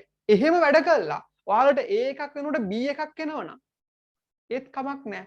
ඔයාලා ජීවිතේ දිනලා. ඇයි? ඔයාලා ඒ දේවලුත් පුතේ ඉගෙනගෙනනේ. ඔයාලට ඒ දේවල් මගේ ඇරලා නැහැනේ. මම ඔයාලට හැමදාම කියන දෙයක්. අම්මලා තාත්තලා කියන්නේ ඔයාලා සම්පූර්ණ මේ ලෝකෙට බිහි කළා ඔයාලට කන්න බොන්න දීලා පෝෂණය කරන්න කවුද? එයාලා. කිසිම දෙයක් බලාපොරොත්තු වෙන්න ඔයාලගේ නැහැ. එතකොට ඔයාලා ඉගෙනගෙන ඔයාලා හිතනවා නම් මම හොඳට ඉගෙනගෙන හොඳට සල්ලි හොයලා අම්මලා තාත්තලා සලකනවා කියලා. ඒක අපට වෙන්නත් පුළුවන් නොවෙන්නත් පුළුවන්. ඇයි ඒ කියන්නේ පුතේ මේ ජීවිතේ අම්මා තාත්තා හරි අපි හරි අපේ ඥාති කෙනෙක් හරි ජීවත් වෙන කාල සීමාව මෙච්චරයි කියලා අපිට හරියට කියන්න පුළුවන්ද? බෑ. ඇයි? ජීවිතේ ස්ථිර නැහැ. මේ ජීවිතේ කොයි මොහොතෙද දන්නේ නැහැ. එතකොට අපි ජීවත් වෙන ජීවිත කාලය තුල අපි ජොබ් එකක් කරලා ඔක්කොම ඉවර කරලා ඉවරනකම් අපේ අම්මලා තාත්තලා ජීවත් වෙලා ඉන්නත් පුළුවන් නැති වෙන්නත් පුළුවන්. ඒ කියන ධර්මතාවය වල ඉස්සෙල්ලා තේරුම් ගන්න ඕනේ. ඒතර එහෙමනම් අපි හිතන් ඉන්නව නම් ජොබ් එකක් කරලා ඉවරලා අම්මා තාත්තට සලකනවා කියලා මේ කරපුවයි ණය ගෙවනවා කියලා. ඒක ප්‍රායෝගික නැහැ. ඒකයි මම කිව්වේ පාලා ඉදත් මම පාඩමේ කිව්වේ අපි කරන දේවල් හැම වෙලේම කරන්න ඕන ජීවිතේ බැලන්ස් කරගෙන සමබර කරගෙන. හරිද? ඒකයි දැන් අම්මලට එහෙම දේවල් කරන්න ඕනේ නැහැ. ඒ කරන ගමන් කුස්සියට ගිහලා පොල් කෑල්ලක් ගාලා දෙන්න. ගේ පොඩක් අතු ගන්න. තාත්තට පොඩි දව්වක් දෙන්න ගිහලා. ඒ ඇති එයාලගේ හිත හැදෙන්න මහ ලොකු දේවල් කරන්න ඕනේ නැහැ ඔයාලා. තේරුණාද? අන්නේ විදිහට ජීවත් වෙන්න. අන්න ඒකයි මම කිව්වේ. ඔයාලා එහෙම කරලා අම්මලා තාත්තලා විරුවෙන් මේ දේවල් විදිහට කරගෙන ඒ මිනිස්සුන්ගේ හිතවලට ගින්දර දෙන්නේ නැතුව ඔයාලා වැඩ ටිකත් පාඩුවේ කරගෙන ඒ මිනිස්සුන්ටත් උදව්වක් කරගෙන එහෙම ජීවත් වෙනකොට අන්න අර ඒ කියන මාක් එක වෙනුවට ඔයාලට B එකක් ආවත් ඔයාලා ජීවිතේ දිනපු මිනිස්සු අර ඒකක් ඔක්කොම පැත්තකට දාලා පාඩම් කළා ඒකක් ගන්න මිනිස්සුන්ට වඩා අන්නේ කාරණාව හොඳට තේරුම් ගන්න. ඒකයි මම කිව්වේ හැමදේම සම්බර කරගන්න.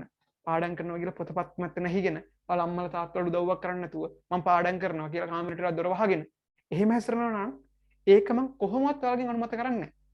ඔයාලගේ වෙන්න ඕන අන්න අරදී. හැමදේම කාලකල්පනාකරණය කරගෙන වැඩ පිළිවෙල හදාගෙන පාඩම් කරන්නේ කොහොමද මොන වෙලාවටද පාඩම් කරන්නේ මේ වෙලාවට ගිහලා උදව්වක් කරනවා අම්මලාට එහෙම හදාගන්න. ඒක මම කිව්වේ මොන හරි ඔයාලා ටාගට් එකක් තියෙනවා නම් ඒකට වැඩ පිළිවෙලක් තියෙනවා දැක්මක් තියෙනවා. ඒතර මම කියන්න ආවේ ඒක නෙවෙයිනේ. දැන් අපේ රටේ මම කිව්ව විදිහට සූර්ය ශක්තිය හදන්න සූර්ය ශක්තිය මොනවද විදුලි ජනනය කරන්න සුළඟින් විදුලි ජනනය කරන්න ලොකු ඉස්සරහට දැක්මක් තියෙනවා. හැබැයි ඒ සඳහා හරියාකාර වැඩපිළිවෙලක් තාම තියෙනවා කියලා පේන්නේ නැහැ. හරිද? ඒකට හේතුව මේ අපේ රටේ වල දන්නවා විදුලිය ප්‍රධාන වශයෙන් නිපදවන්නේ ජල විදුලිය තමයි. ජල විදුලියට වැඩිය ජල විදුලිය අවශ්‍යතාවය ජලය කියන වැස්ස කියන එක අර සීමා සහිත සාධකයක් නිසා වැස්ස මත රඳා පවතින නිසා ඒ ජල විදුලිය නිපදවීම අපේ රටේ වැඩි වශයෙන් විදුලිය නිපදවනවා තාප බලාගාරවලින් සහ ඉන්ධන බලාගාරවලින්. ඒ සඳහා තර විශාල වශයෙන් ඉන්ධන දහනය කිරීම සහ ගල් අඟුරු දහනය කිරීම වෙනවා. ගල් අඟුරු දහනයක් කියන්නේ විශාල වශයෙන් පරිසර දූෂණයක්, පරිසර තාපය එකතු වීමක්. ඒ වගේම ඉන්ධන දහනය පරිසර දූෂණයක්, ඉන්ධන දහනය කරනවා. හරිද? එතකොට ඒ වගේම මේ කියන ක්‍රියාවලිය සඳහා විශාල වශයෙන් විදේශ විනිමය පිටරට ගලාගෙන යනවා. ඒතර මේ කියන කාරණා හින්දා පුළුවන් තරම් ඒ අවශ්‍ය විද්‍යුත් ශක්තිය, දැන් විදුලිය කියන එක අපේ රටේ ප්‍රධාන අවශ්‍යතාවයක්. අපිට තේරුනේ කරන්ට් එක බාන්නක විනාඩි 10කට 15කට නැතුණාම කොච්චර අපිට දැනනවද කියලා ඒක. ඔව් ඉතින් සර් ෆෝන් එක බැටරි බහිනව නිසා ටීවී බලන්න නැති දියන්නේ. ඕකනේ අපිට දැනෙන්නේ නේ. නෑ ඕක අපිට දැනෙන්නේ. ඊට අමතරව හිතන්නකෝ මේ රටේ නිෂ්පාදන ක්‍රියාවලියට ප්‍රධාන වශයෙන් යන්ත්‍ර සූත්‍ර පාවිච්චි වෙන විදුලියත් එක්කනේ. ඒතර මේ විදුලි බලය නැහිටිනවා කියන්නේ යම් කාල සීමාවක්. ඒ කාල සීමාව තුළ රාජකාරී කරන ඔෆිස් එකක හෝ වේවා, කර්මාන්ත ශාලාවක හෝ වේවා සියලුම වැඩ නැහිටිනවා. ඒ තුළින් වන නිෂ්පාදනය නවතිනවා. ඒ තුළින් ජනතාවට වෙච්ච, ඒ තුළින් මිනිස්සුන්ට වෙච්ච සේවය තියෙන එක නවතිනවා. එතකොට ඒ සමස්ත පද්ධතියම වෙන්නේ පාඩුවක්. ඒ පාඩුව සම්පූර්ණ රඳා පැවතිලා තියෙන මොකක් මතද? විදුලි බලය මත. ඒතර විදුලිය කියන එක අද ප්‍රධාන අවශ්‍යතාවයක් වෙලා තියෙනවා. ඒතකොට මේ සඳහා විදුලිය නිපදවන්න හරි ක්‍රමයක් අවශ්‍යයි. ඒකයි කිව්වේ ඔන්න ඔය අර සුළං බලයෙන් හා සූර්ය ශක්තිය පාවිච්චි කරන ලොකු ප්ලෑන් එකක් අවශ්‍යයි අපේ රටට මේ වෙන විට. හරිද? ඒතකොට මේ ප්ලෑන් එක අපි එනකම් හරි අපි පුළුවන් තරම් ඒ අපට ලැබෙන විදුලිය අර පිරිමැස්මෙන් පාවිච්චි කරන්න ඕනේ. ඒතර මේ විදුලිය අර පිරිමැස්මෙන් පාවිච්චි කරන එක මේ වෙනකොට දැඩි සමාජ අවශ්‍යතාවයක්. සමාජයක ඕන. එතකොට ඒ විදුලිය අර පිරිමැස්මෙන් පාවිච්චි කරන්න අපි මොනවද කරන්න ඕන? ඒතර ඒ කියන දැනුම අපේ සමාජයට තියෙන්න ඕන නේද? අන්නේ දැනුම පරීක්ෂා කරන එක තමයි ඔයාලගෙන් සාමාන්‍ය පෙළ විභාගය කරන්නේ. හිතන්න එපා හැම වෙලෙම මේ තියරි කරුණක් උගන්වලා ඔයාලගෙන් ඒ දේ බලාපොරොත්තු වෙනවා කියලා. ඒකයි මම කිව්වේ මේ විද්‍යාව කියලා මේ උගන්වන්නේ සමාජ විෂයක්. අනිත් විෂයන් වලින් එක එක පැති වලින් උගන්වනවා වගේම මේකෙන් උගන්වන්නේ සමාජ අවශ්‍යතාවයක්. හරිද? ඇයි අපි විදුලිය ආර්පිටරස්යෙන් පාවිච්චි කරන්න ඕන? ටීවී එකේ කියන හින්දාද? අම්මලා බනින හින්දාද? අම්මලා බයින හින්දාද කාමරේ ලයිට් එක ඔෆ් කරලා ඉන්නේ? අම්මලා කෑ ගහන්නේ හැම වෙලෙම. කාමරෙන් එළියට එනකොට කාමරේ ලයිට් එක නිවන් එන්නේ. ෆෑන් එක එතනින් යනවනම් ෆෑන් එක ඔෆ් කරන් යන්න. ටීවී එක බලලා ඉවර නම් ටීවී එක වහන්න. ඇයි? ඒනම් ගොඩක් වෙලාවට අර විදුලි පරිභෝජනය ගැන හිතලා මේක දාලා තුනත් විදුලි පරිභෝජනය වැඩි නෑ ඒ මොකද ඒව වැඩි වෙනකොට විදුලි මීටරේ මොකක්ද වෙන්නේ? විදුලි මීටරේ වැඩි වෙනවා. විදුලි මීටරේ වැඩි වෙනකොට විදුලි ඒකක ගාන වැඩි වෙලා අපිට එන විදුලි බිල වැඩි වෙනවා. විදුලි බිල වැඩි වෙනවා කියන්නේ කවුද ගෙදර අම්මා සල්ලි හොයන්නේ? අපිද? නෑ අම්මා තාත්තා. ඒතර අම්මා තාත්තගේ මුදලින් ඒ සඳහා වෙන් කරන්න ඕන ප්‍රමාණය වැඩි වෙනවා. ඒතර අපි ඇත්තටම තේරුම් ගන්න දේ කරන්නේ නෑ. ඒතර අපි ඇත්තටම විදුලි බිල වැඩි වෙන හින්දා නෙවෙයි කරන්න ඕන මේක. අපි මේක තේරුම් ගන්න ඕනේ. ඇයි? මේ බල ශක්තිය නිපදවන්න විශාල වශයෙන් ඉන්ධන දහනය කිරීමක් සිද්ධ කරනවා. විශාල වශයෙන් කල්ලංගුරු දහනය කිරීමක් සිද්ධ කරනවා. ඒ තුළ විශාල පරිසර දූෂණයක් සිද්ධ වෙනවා.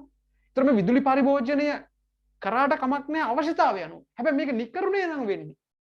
කාමරේ ලයිට් එක දාලා ඔහේ තියෙන. ටීවී එක දාලා බලන්න එකෙක් නැහැ ඔහේ ටීවී එක දාලා තියෙන. ෆෑන් එක තැනක දාලා අතනත් ෆෑන් එක දාලා ගේ වටේම ලයිට් දාගෙන. ඔහොම වැඩක් තියෙනවා. ඒතොර ඒ අවශ්‍යතාවය අනුව පාවිච්චි කිරීමක්ද? නැහැ.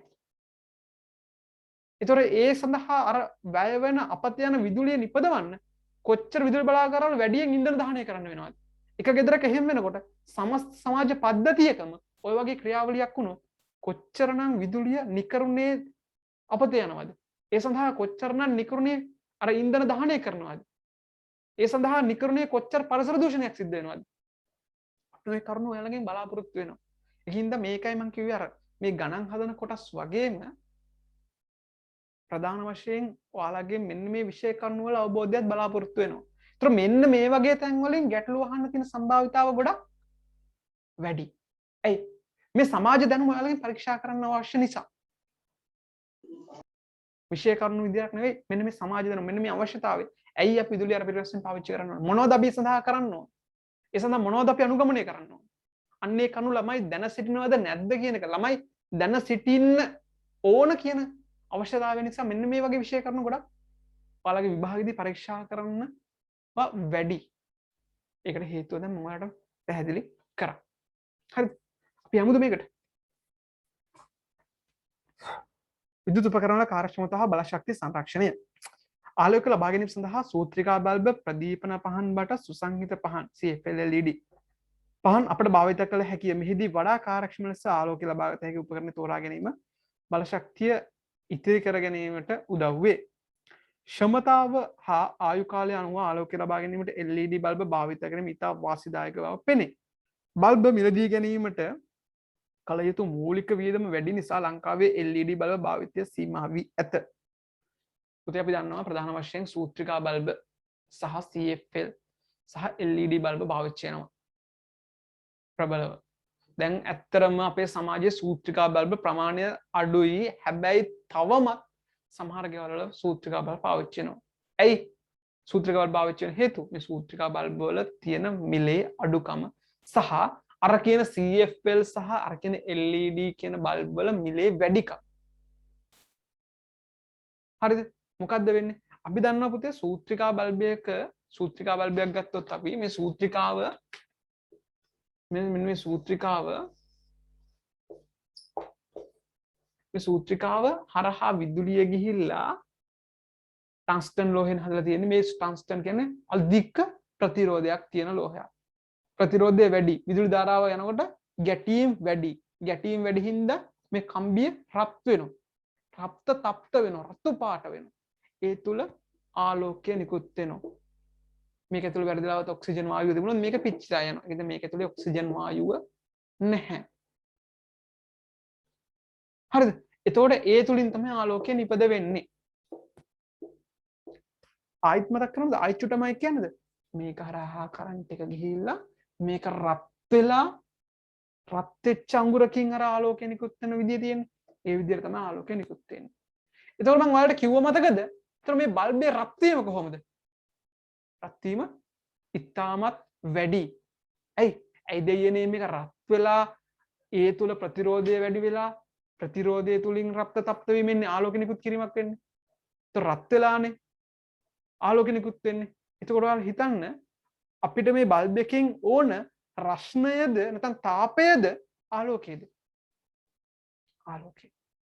ඒතර මේ නිපදවන තාපය මේ බල්බේ රත් වෙච්ච හින්දා මේ රත් වීම තුලින් නිපදවන තාපයෙන් අපිට වැඩක් තියෙනවද? නැහැ.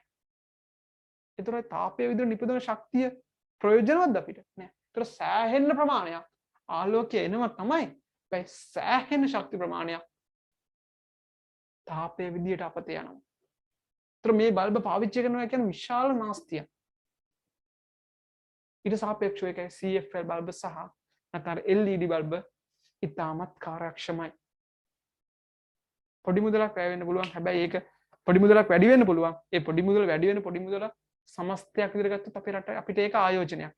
දීර්ඝ කාලයක විදුලි බිල අඩු වෙනවා. හරිද? ඒකයි කියන්නේ පුළුවන් තරම් අපි අර සූත්‍රිකා බල්බ වෙනුවට CFL හරි නැත්නම් LED හරි බල්බ පාවිච්චි කරන්න පුළුවන් නම් අපි විදුලි බිල අඩු කරගන්න පුළුවන්. අපි විදුලි බිල අඩු කරගෙන ඒ තුලින් සිදුවන ශක්ති හානිය අඩු කරගන්න අපිට පුළුවන්. හරිද? ඊට පස්සේ කතා කරොත් ප්‍රධාන වශයෙන්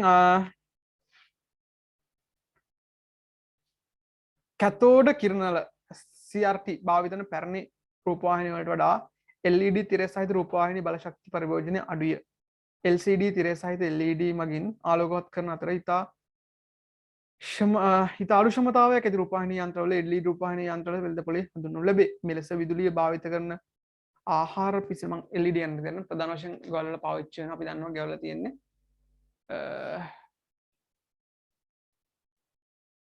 අපි දන්නවා ප්‍රධාන වශයෙන් ගෙවල් වල තියෙන්නේ අර පිටිපස්සට ගොඩාක් තියෙන ටීවී එක. ඒ කියන්නේ අපි දන්නවා ටීවී එක ගත්තොත් මෙහෙමනේ ටීවී එක තියෙන්නේ. මෙහෙමනේ. ඒ කියන්නේ පුතේ මේකේ තියෙන්නේ මෙහෙම තිරය තියෙනවා. මෙහෙම ටියුබ් එකක් තියෙන මේක ඇතුළේ වල දැකලා තියෙනවනේ. මෙතන කොයිල් එකක් තියෙනවා. මේ තුලින් මෙහෙම තමයි මේ ස්ක්‍රීන් එකේ රූප ඇති කරන්නේ. මෙන්න මේ තුලින් ඉලෙක්ට්‍රෝන ධාරා නිකුත් කරලා. හරිද? මේක මහා යාන්ත්‍ර විශාල යාන්ත්‍රණයකින් සිද්ධ වෙනවා. හැබැයි අපි දන්නවා අපි ගත්තොත් මම මේ පැත්තම ගන්න LCD නැත්නම් LED TV එකක් ගත්තොත් කොන්න වගේ වුණා චුට්ටක් මෙන්න මෙහෙම වෙලා තියෙයි පොඩ්ඩක් විතර. හරි මේ පැතිපෙනුම ගන්නෙ මං ලොකු මේකක් නැහැ. එතකොට ලොකුම වශයෙන් ප්‍රධාන වශයෙන් TV වල දැන් මේක ගොඩක් ගෙවල් වල ඉතින් මේක කරන්න අමාරුයි. මොකද මිල අපේ ගෙවල් වල පාවිච්චි කරන ගොඩක් කරලා මේ වගේ TV අපේ තියෙන ආදායම් තත්ත්වෙත් එක්ක අපිට එහෙම ලොකුවට TV එකක් අයින මාරු කරන්න අමාරුයි. එහෙම ප්‍රශ්නකුත් තියෙනවා. හරිද? ඒතර නමුත් තේරුම් ගන්න මෙන්න මේ කැතෝඩ නල සහිත රූපවාහිනී යන්ත්‍ර වලට වඩා LED LCD තිර සහිත රූපවාහිනී යන්ත්‍ර වල විදුලිය වැයවීම ඉතාමත් අඩුයි කියන කතාව. ඊට පස්සේ කියනවා මේ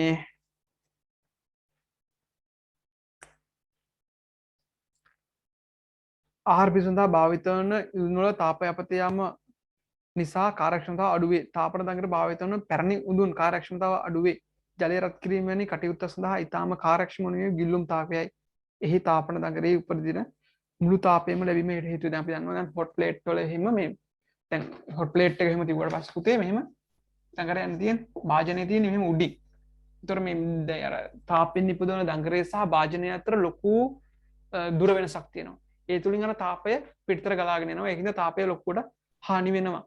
ඉතින් අර ජලය රත් කිරීම වගේ කටයුතු සඳහා ප්‍රබලව පාවිච්චි කරන්න කියන්නේ ගිල්ලුම් තාපයක වගේ උපකරණයක්. ඇයි ගිල්ලුම් තාපයක අපි දන්නවා ඒක සම්පූර්ණ දඟරය ජලය තුල ගිලවලා තියෙනවා. ඒකේ නිපදවන තාපය සම්පූර්ණයෙන්ම ජලයට ලැබෙනවා. කොහෙවත් අපත යනවද? අපත යන්නේ නැහැ. ඒක තාම කියලා තියෙනවා.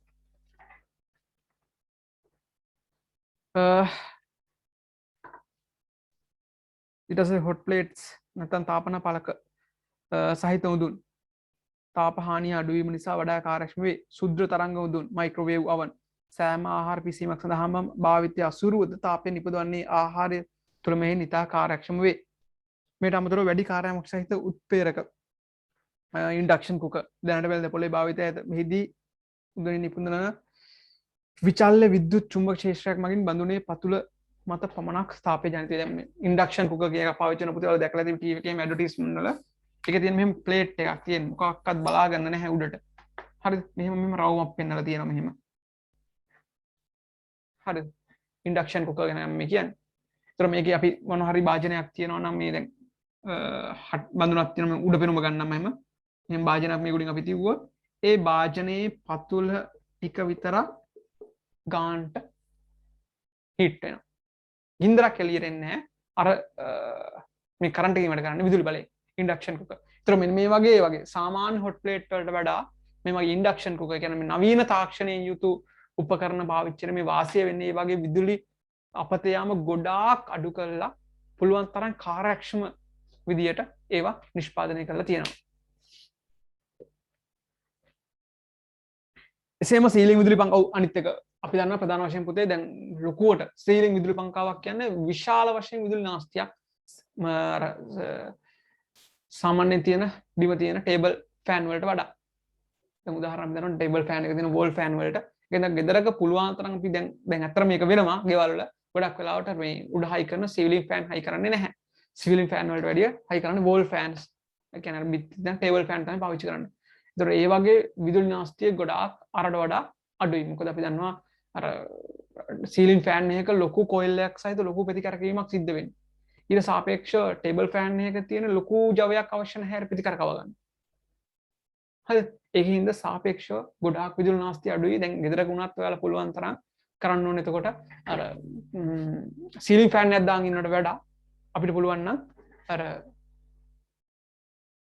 සීලින් ෆෑන් එකක් දාන් ඉන්නවට වඩා අපිට පුළුවන් නම් එතන ටේබල් ෆෑන් එකක් හරි පාවිච්චි කරන වෝල් ෆෑන් හරි පාවිච්චි කරන ගෙදරකට ලොකු විදුලි ඉදිරි කිරීමක් අපිට කරන්න පුළුවන්. ඕක කටපාඩම් කරන්න ඕනේ නැව තේරුම් ගන්න හොඳේ. මේ අහලා ඒක අවබෝධ කරගෙන ඒක ඒ තුලින් තේරුම් ගන්න. කටපාඩම් කරන්න යන්න එපා.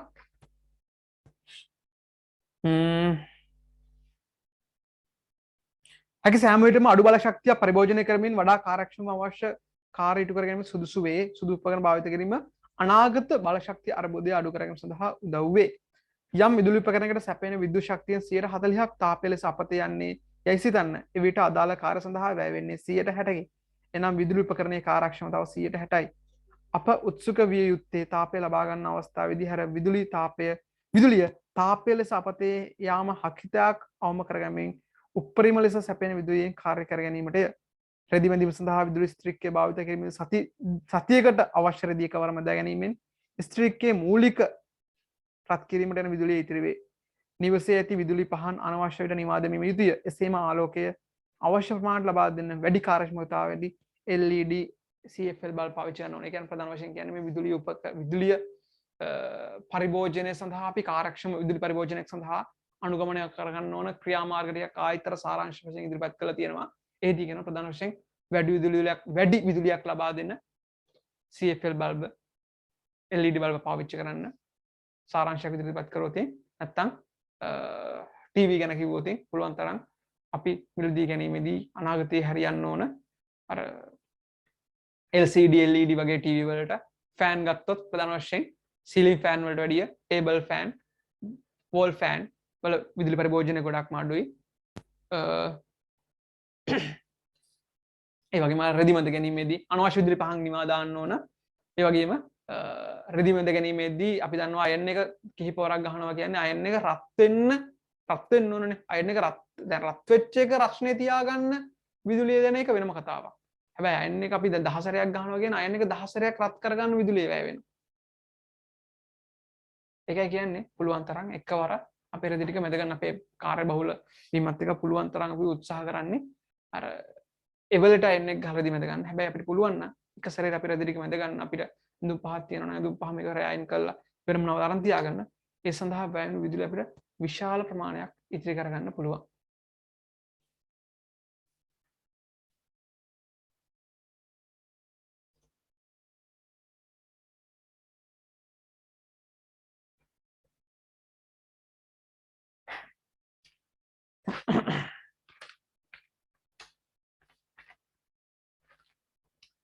හරි ගෘහ විද්‍යුත් පරිපත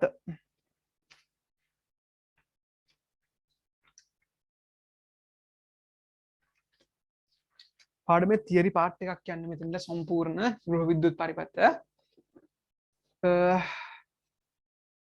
චුට්ටක් බලාගන්නකෝ පුතේ මේ ගෘහ විද්‍යුත් පරිපත ඔය පැත්තේ තියෙන චුට්ටක් කියව ගන්න චුට්ටක් මේ ලොකු පැහැදිලි කිරීමකට එන්න හදන්නේ කලින් මේ පැහැදිලිව මම කරලා තියෙනවා හොඳ පැහැදිලි කිරීමකට එන්න හදන්නේ චුට්ටක් එතකන් චුට්ටක් කියව ගන්න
හරිද එන්න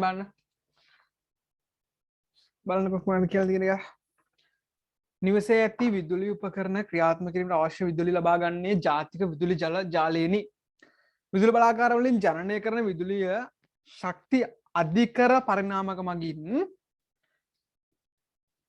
132 කිලෝවොට් 220 කිලෝවොට් පැනි ඉහළ මේ 132යි ඔන්න දාගන්න මේක ප්‍රශ්නයක් නම් 132.3 දාගන්න 132.3 දාගන්න ඕන නම් ඒ කියන්නේ එන්නේ 1,32,000යි නේ 1,32,000 හරියට අගයක් තේරෙන්නේ නැත්නම් 1,32,000යි වෝල්ට් නැත්නම් 2,20,000යි වෝල්ට් කියන්නේ අපි සාමාන්‍යයෙන් වෝල්ට් යම්කෝ කියන්නේ අපි යම්කෝ වෙන ඉහළ විභාගයකට නම්වා ජාතික විදුලි බල මණ්ඩලය මගින් දිවයින පුරා බෙදා හරිනු ලබයි.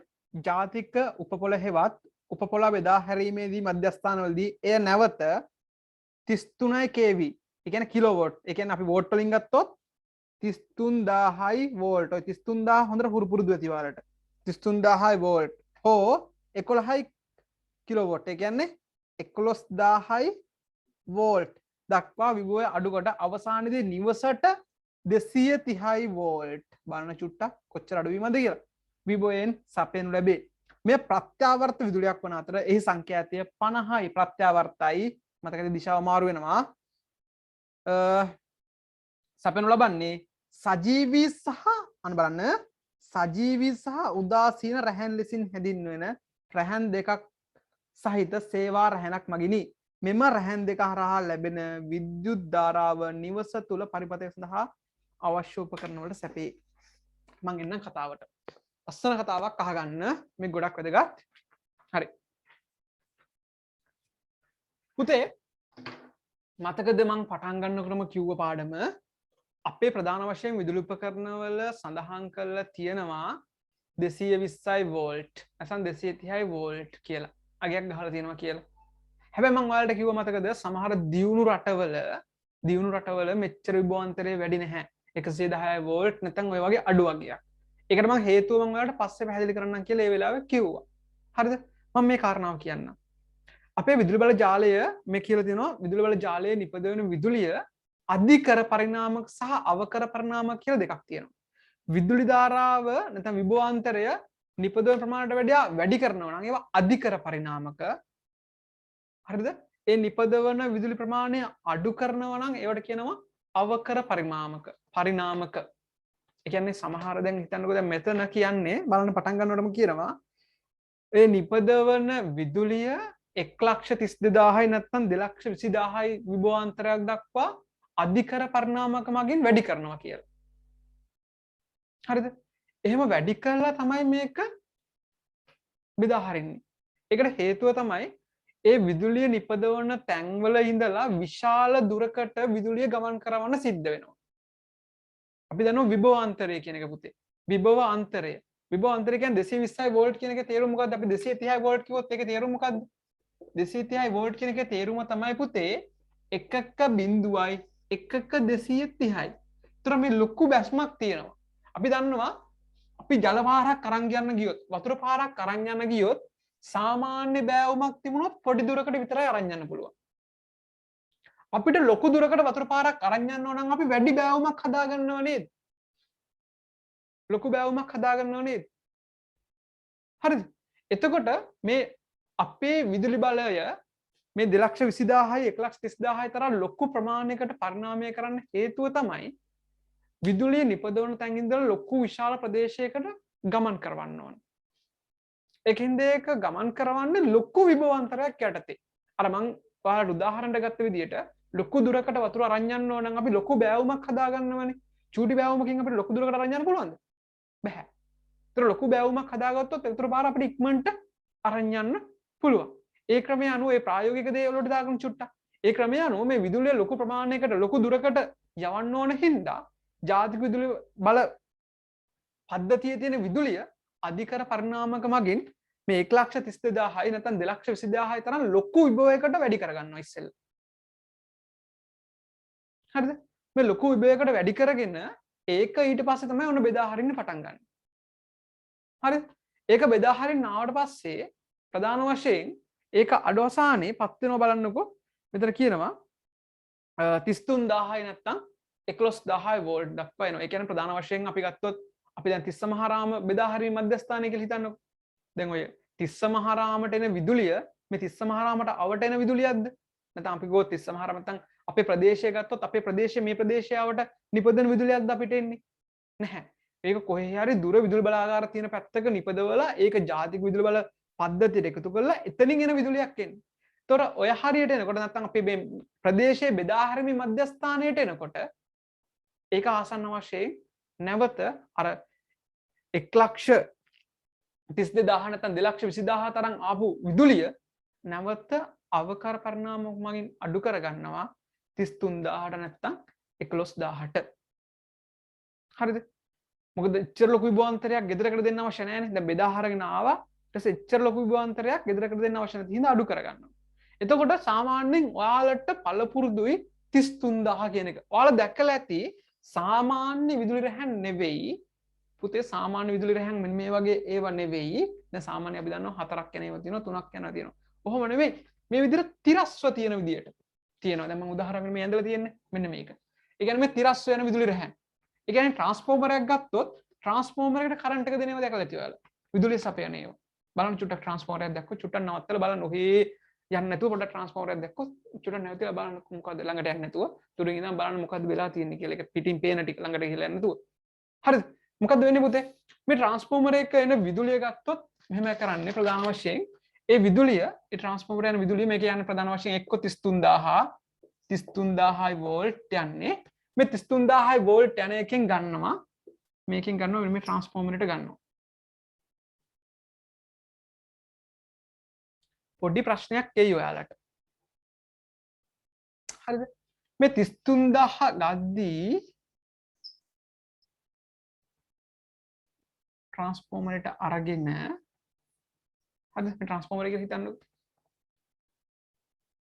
33000න් කරන්ට් එක ගන්නවා මේ විදිහට ට්‍රාන්ස්ෆෝමරයට.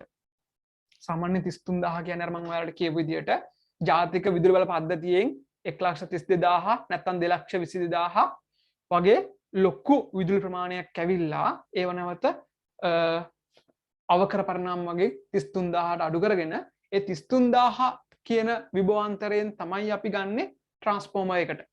හරිද? ඊට පස්සේ ට්‍රාන්ස්ෆෝමර් එකට එන විදුලිය ට්‍රාන්ස්ෆෝමරය මගින් කරන්නේ මෙන්න මේ විදිහට ඒ ප්‍රදේශයේ බෙදා හරින්නේ කම්බි 3කින් නම් ඒ ට්‍රාන්ස්ෆෝමරයෙන් එන විදුලිය මේ වගේ කම්බි 3ට බෙදා හරිනවා. ඒතර මේ එකක කීයද පුතේ? ඔයාලා දන්නවද මේ එකක තියෙන්නේ 200 අපි 30යි නම් ගන්න 230යි වෝල්ට් එකක්. හරිද? ඔයාලා විශ්වාස කරනවද මෙන්න මේ ට්‍රාන්ස්ෆෝමරයෙන් මේ විදිහට හයි ටෙන්ෂන් ලයින් එකෙන් අපි විදුලිය ට්‍රාන්ස්ෆෝමර් එකෙන් මගින් දෙන්නේ මේ කම්බි 4ක් යනවා නම් ඒ කම්බි 4 උඩ කම්බි 3ට විතරයි. මේ උඩ කම්බි 3ට විතරයි විදුලිය ලබා දීමක් සිද්ධ කරන්නේ. මෙම යට කම්බිය වල වෙන පාටකින් ඇඳලා තියෙනවා පේනවද දන්නේ. මේකට විදුලිය ලබා දීමක් සිද්ධ කරන්නේ නැහැ. හොඳට තේරුම් ගන්න මේ කතාව. හරිද? හරි ලස්සනයි මේක. ඔයාලට කිව්වම තේරෙයි එතකොට ඇත්ත නේද කියලා. හරිද? මේ කතාව තේරුම් ගන්න. ට්‍රාන්ස්ෆෝමරයෙන් අර විදියට මේ හයි ටෙන්ෂන් ලයින් එකෙන් ආපු විදුලිය මේ විදිහට ට්‍රාන්ස්ෆෝමර් එකේ මෙන්න මේ කම්බි 3ට විතරයි දෙන්නේ. මම උදාහරණයක් ගත්තේ කම්බි 4ක් තියෙනවා නම්. දැන් හිතන්නකෝ අපේ පැත්තේ ඔච්චරනේ අපේ පැත්තේ කම්බි 3යි තියෙන්නේ කියලා. ඒතර කම්බි 3 නම් තේරුම් ගන්න යට කම්බියට කරන්ට් එක දීලා නැහැ. එහෙම තේරුම් ගන්න. ඒතර හරි සරලයි මේක. කම්බි දෙකයි නම් තියෙන්නේ.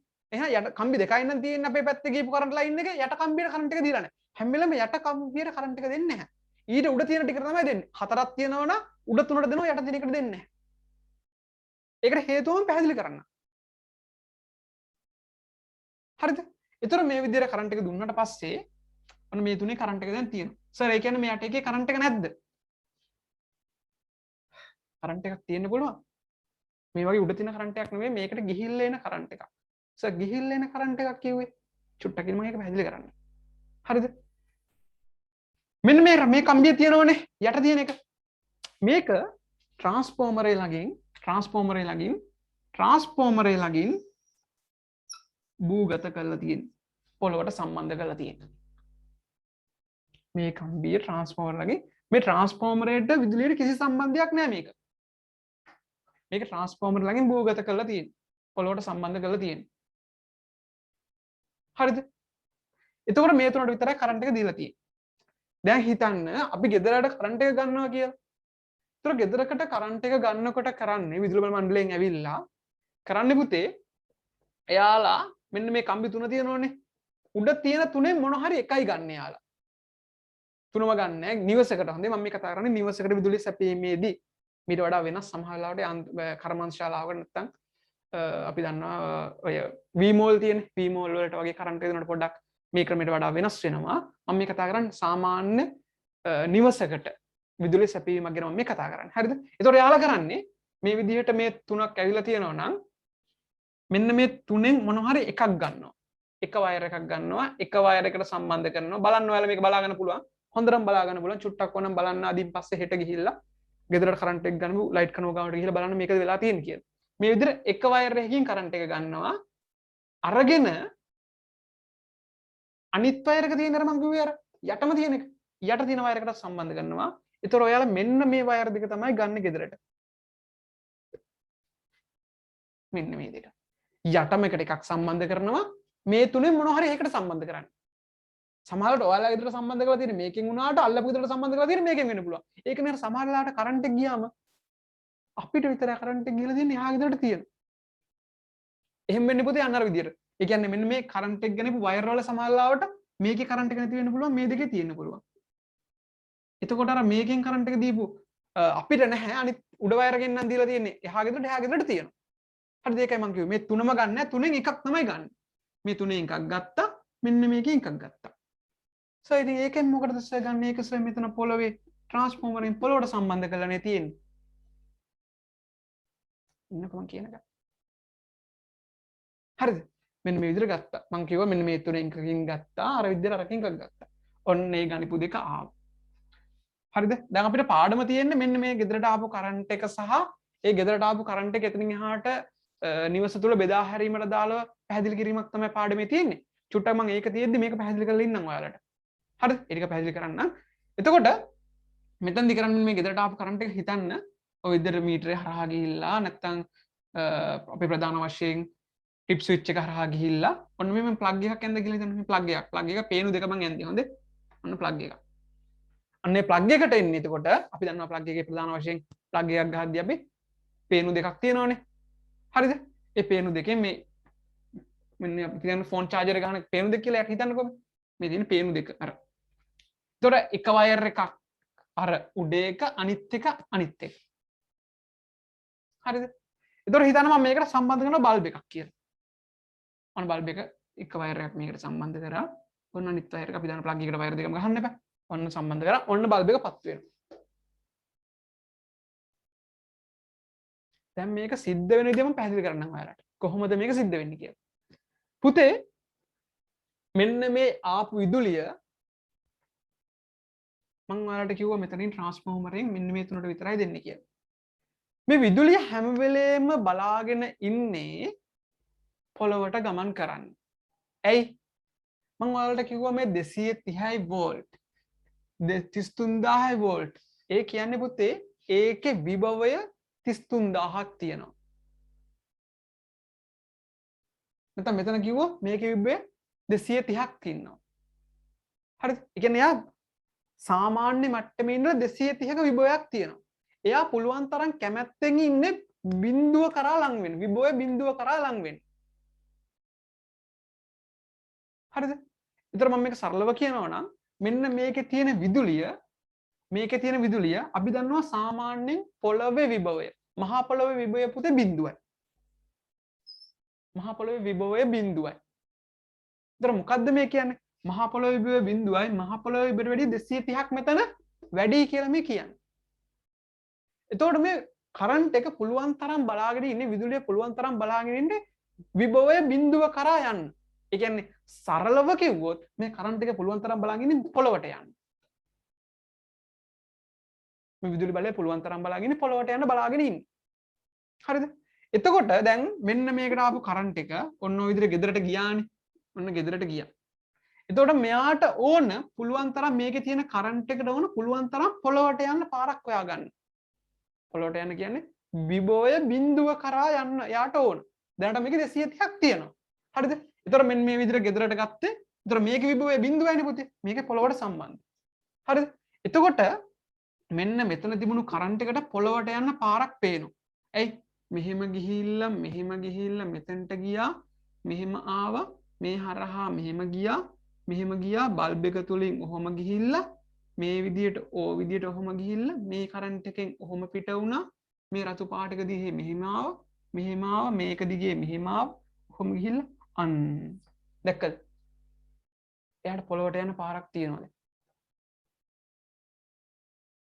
හරිද? අපි ස්විච් එක මගින් මොකද කරන්නේ? අපි ස්විච් එක මගින් කරන්නේ පුතේ මෙන්න මෙතන විසන්ධි කරනවා. අන්න බල්බ් එක පත්තු වෙන්නේ නැහැ. එතන මොකද වෙන්නේ? අර ආපු කරන්ට් එකට මෙහෙම පොළොවට යන්න පාර පේනවා. හැබැයි පොළොවට යන්න මේ මාර්ගය කඩලා තියෙන. මෙතන යන්න බෑ.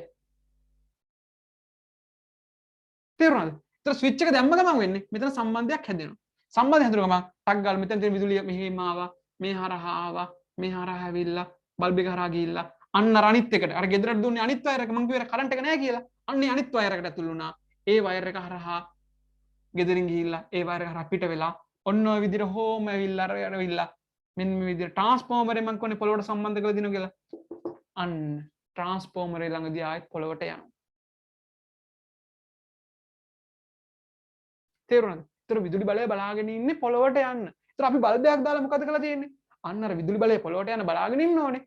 අන්න පොළොවට යන්න බලාගෙන ඉන්නේ විදුලි බලය විදුලි බල්බය තුලින් යවාගෙන විදුලි බල්බය රත් කළා ඒ තුලින් ආලෝකය නිපදවා ගත්තා. තේරුණාද? ඒතර මෙන්න බලන්න දැන් ඒතර මං කිව්වේ මේකේ කරන්ට් එක නැද්ද? මේකේ කරන්ට් එක තියෙනවා. අන්න අර විදිහට ගිහිල්ලා පොළොවට යන්න යන කරන්ට් එක. නැතුව මේ ට්‍රාන්ස්ෆෝමර් එකෙන් මේකට කරන්ට් එක දීලා නැහැ. තේරුණාද වෙන්නේ මොකද කියලා? ඒතර මේ තුනේ මොකකින් ගත්තත් කරන්ට් එක අර විදිහට එකකින් ගත්තා. අනිත් වයර් එක ගන්නේ අනිවාර්යෙන් අර ට්‍රාන්ස්ෆෝමර් ළඟින් පොළොවට සම්බන්ධ වෙලා තියෙන අග්‍රයෙන් තමයි අනිත් අගය ගන්න. ඒකට හේතුව මේ කරන්ට් එක යවන්න පාරක් විදිහට තමයි මේක ගන්න. අර ආපු කරන්ට් එක මේ හරහා ගිහිල්ලා පොළොවට යන පාරක් පේනවා. ඒතර මොකද්ද කරන්ට් එක වදිනවා කියන්නේ? පුතේ මේකනේ වෙන්නේ. හරිද? අපි දැන් මේ ආපු කරන්ට් එකට මෙහෙම ඇවිල්ලා බල්බ් එක තුලින් ගිහිල්ලා මේ රවුම ගිහිල්ලා අනිත් පැත්තට මේ යට වයර් එකෙන් තමයි පොළොවට යන්න ඕන. පොළොවට යන හෙන්න පාරක් එයාට දුර ගමනක් තියෙනවා. හිතන්නකෝ දැන් මේ අපේ ගෙදර තියෙන කරන්ට් එකට ආයෙත් මේකෙන් ගිහිල්ලා ආයෙත් කරන්ට් අර ලයිට් කනුවට ගිහලා ලයිට් කනුව හරහා ආයෙත් ට්‍රාන්ස්ෆෝමරේ හොයන් ගිහිල්ලා ට්‍රාන්ස්ෆෝමරේ ළඟින් පොළොවට යන්න තියෙන්නේ. ලොකු ගමනක්නේ. හරිද? මම මොකද කරන්න ගිහිල්ලා? මම මෙතන ගිහිල්ලා මේ කම්බියක් අල්ලනවා. මේක නෙවෙයි මේක. හොඳේ මේක ඇල්ලුවට මේකේ කරන්ට් එකක් නෑ කියලා මම කිව්වා. මේකේ පොඩි කරන්ට් එකක් තියෙන. ඒකේ ලොකු කරන්ට් එකක් නෙමෙයි. මෙන්න මේක තමයි ලොකු කරන්ට් එක තියෙන්නේ. මේකේ තියෙන ආපහු යන කරන්ට් එකක් කියලා මම කිව්වා. මම මේක අල්ලනවා ගිහිල්ලා. බලන්නකො මොකක්ද වෙන්නේ කියලා. මම මේක ඇල්ලුවොත් මගේ අතින් මේ අත ගැටුනොත් මේක ගැතේ ගැටුනොත් මේ ප්ලග් එකේ මේ වයර් එක මගේ අතේ ගැටුනොත් මොකද්ද වෙන්නේ? පුතේ මෙතන තිබුණු කරන්ට් එකට පොළොවට යන්න මේ තුලින් ගිහිල්ලා මෙහෙම ගිහිල්ලා ට්‍රාන්ස්ෆෝමරේට ගිහිල්ලා ලොකු රවුමක් තිබුණා පොළොවට යන්න. හැබැයි මම මේක අල්ලනවා කියන්නේ මෙහෙම මගේ අතේ මේක වැදුනා කියන්නේ මොකද්ද වෙන්නේ? එයාට ට්‍රාන්ස්ෆෝමරේට යන්න ඕනේ නැහැ පොළොවට යන්න. එයාට කෙටි මාර්ගයක් ටක් ගාලා මං හරහා තියෙනවා. ඒ මොකද්ද? ඇයි පුතේ? දැන් මේ හිතන්නකෝ මේ කරන්ට් එකට මං හරහා ආවා මගේ ඇඟ හරහා පොළොවට ගියා. ලේසියිනේ. එතකොට යා මෙතනට ඇවිල්ලා බලනවා. අර තුලින් ගිහිල්ලා ලයිට් කනුවට ගිහිල්ලා ඒ තුලින් ආයේ ට්‍රාන්ස්ෆෝමරේට ගිහලා ආයේ පොළොවට යන්න ඕනද? නෑ. එයාට කෙටි පාරක් පේනවා ටක් ගාලා පොළොවට යන්න. මෙතනින්ම පොළොවට යන්න පුළුවන්. එයා කරන්නේ මොකද්ද? ටක් ගාලා මට ඇතුල් වෙලා මගේ හරහා පොළොවට යන්න. අන්න මගේ හරහා විදුලි බලය ගමන් කරලා තමයි මට කියන කරන්ට් එක වදිනවා කියලා. ඒකනේ කියන්නේ අපි පුළුවන් තරම් විදුලි උපකරණ පාවිච්චි කරනකොට එක්ක රබර් පාපිසි දාගන්න කියනවා නැත්නම් සෙරෙප්පු දෙකක් දාගන්න කියනවා. අන්න දැන් ඔයාලට තේරෙනවද? ඒව ඇයි කිව්වේ කියලා. දැන් හිතන්නකෝ අන්න මම ඇල්ලුවා. දැන් මේක සෙරෙප්පු දාන් අල්ලන්න යන්න එපා මේක හොඳේ. ඒක අවදාන වැඩ කරන්න එපා. මෝඩ වැඩ. හරිද? ඒතර මොකද වෙන්නේ? කරන්ට් එක මම ඇල්ලුවා කියන්නකෝ මගේ ඇත්තේ වැදුනා කියන්නකෝ. ඔන්න මගේ ඇඟට ඇතුල් වෙන්න බැලුවා. ඇතුල් වෙන්න බලලා ගියා. සෙරෙප්පු. සෙරෙප්පු දෙක හරහා කරන්ට් එකට යන්න පුළුවන්ද? බෑ. සෙරෙප්පු කියන්නේ රබර්. ඒ කියන්නේ විද්‍යුත් පරිවාරක. ඒ හරහා විදුලියට පොළොවට යන්න පුළුවන්ද? බෑ. අන්න විදුලි පොළොවට යන්න බැරි හින්දා ආයෙත් මගේ හරහා විදුලිය යන්නේ නැහැ. මම සෙරෙප්පු දෙකක් නැතුව හිටියන පාඩුවේ මෙහෙම. අන්න කරන්ට් එක ආවා මගේ හරහටක් ගාලා පොළොවට යනවා. පොළොවට ගියාගෙන මට කරන්ට් එක වදිනවා. ඔන්න ඔය ක්‍රියාවලිය තමයි වෙන්නේ කරන්ට් එක වදිනකොට. හරිද? ඕකමනේ අකුණු කියන්නේ. මම කියව අකුණු කියන්නේ විදුලිය. අකුණු කියන්නේ විදුලියක් මේ වගේ ලොකු කරන්ට් එකක්. ඒතර අකුණු වදිනවා කියන්නේ මොකද්ද? අකුණු වදින කියන්නේ අප හරහා අපේ ඇඟ හරහා ලොකු කරන්ට් එකක් යනවා කියලා. ඒතර සෙරප්පු දාගෙන හිටියොත් හරිද? නෑ නෑ.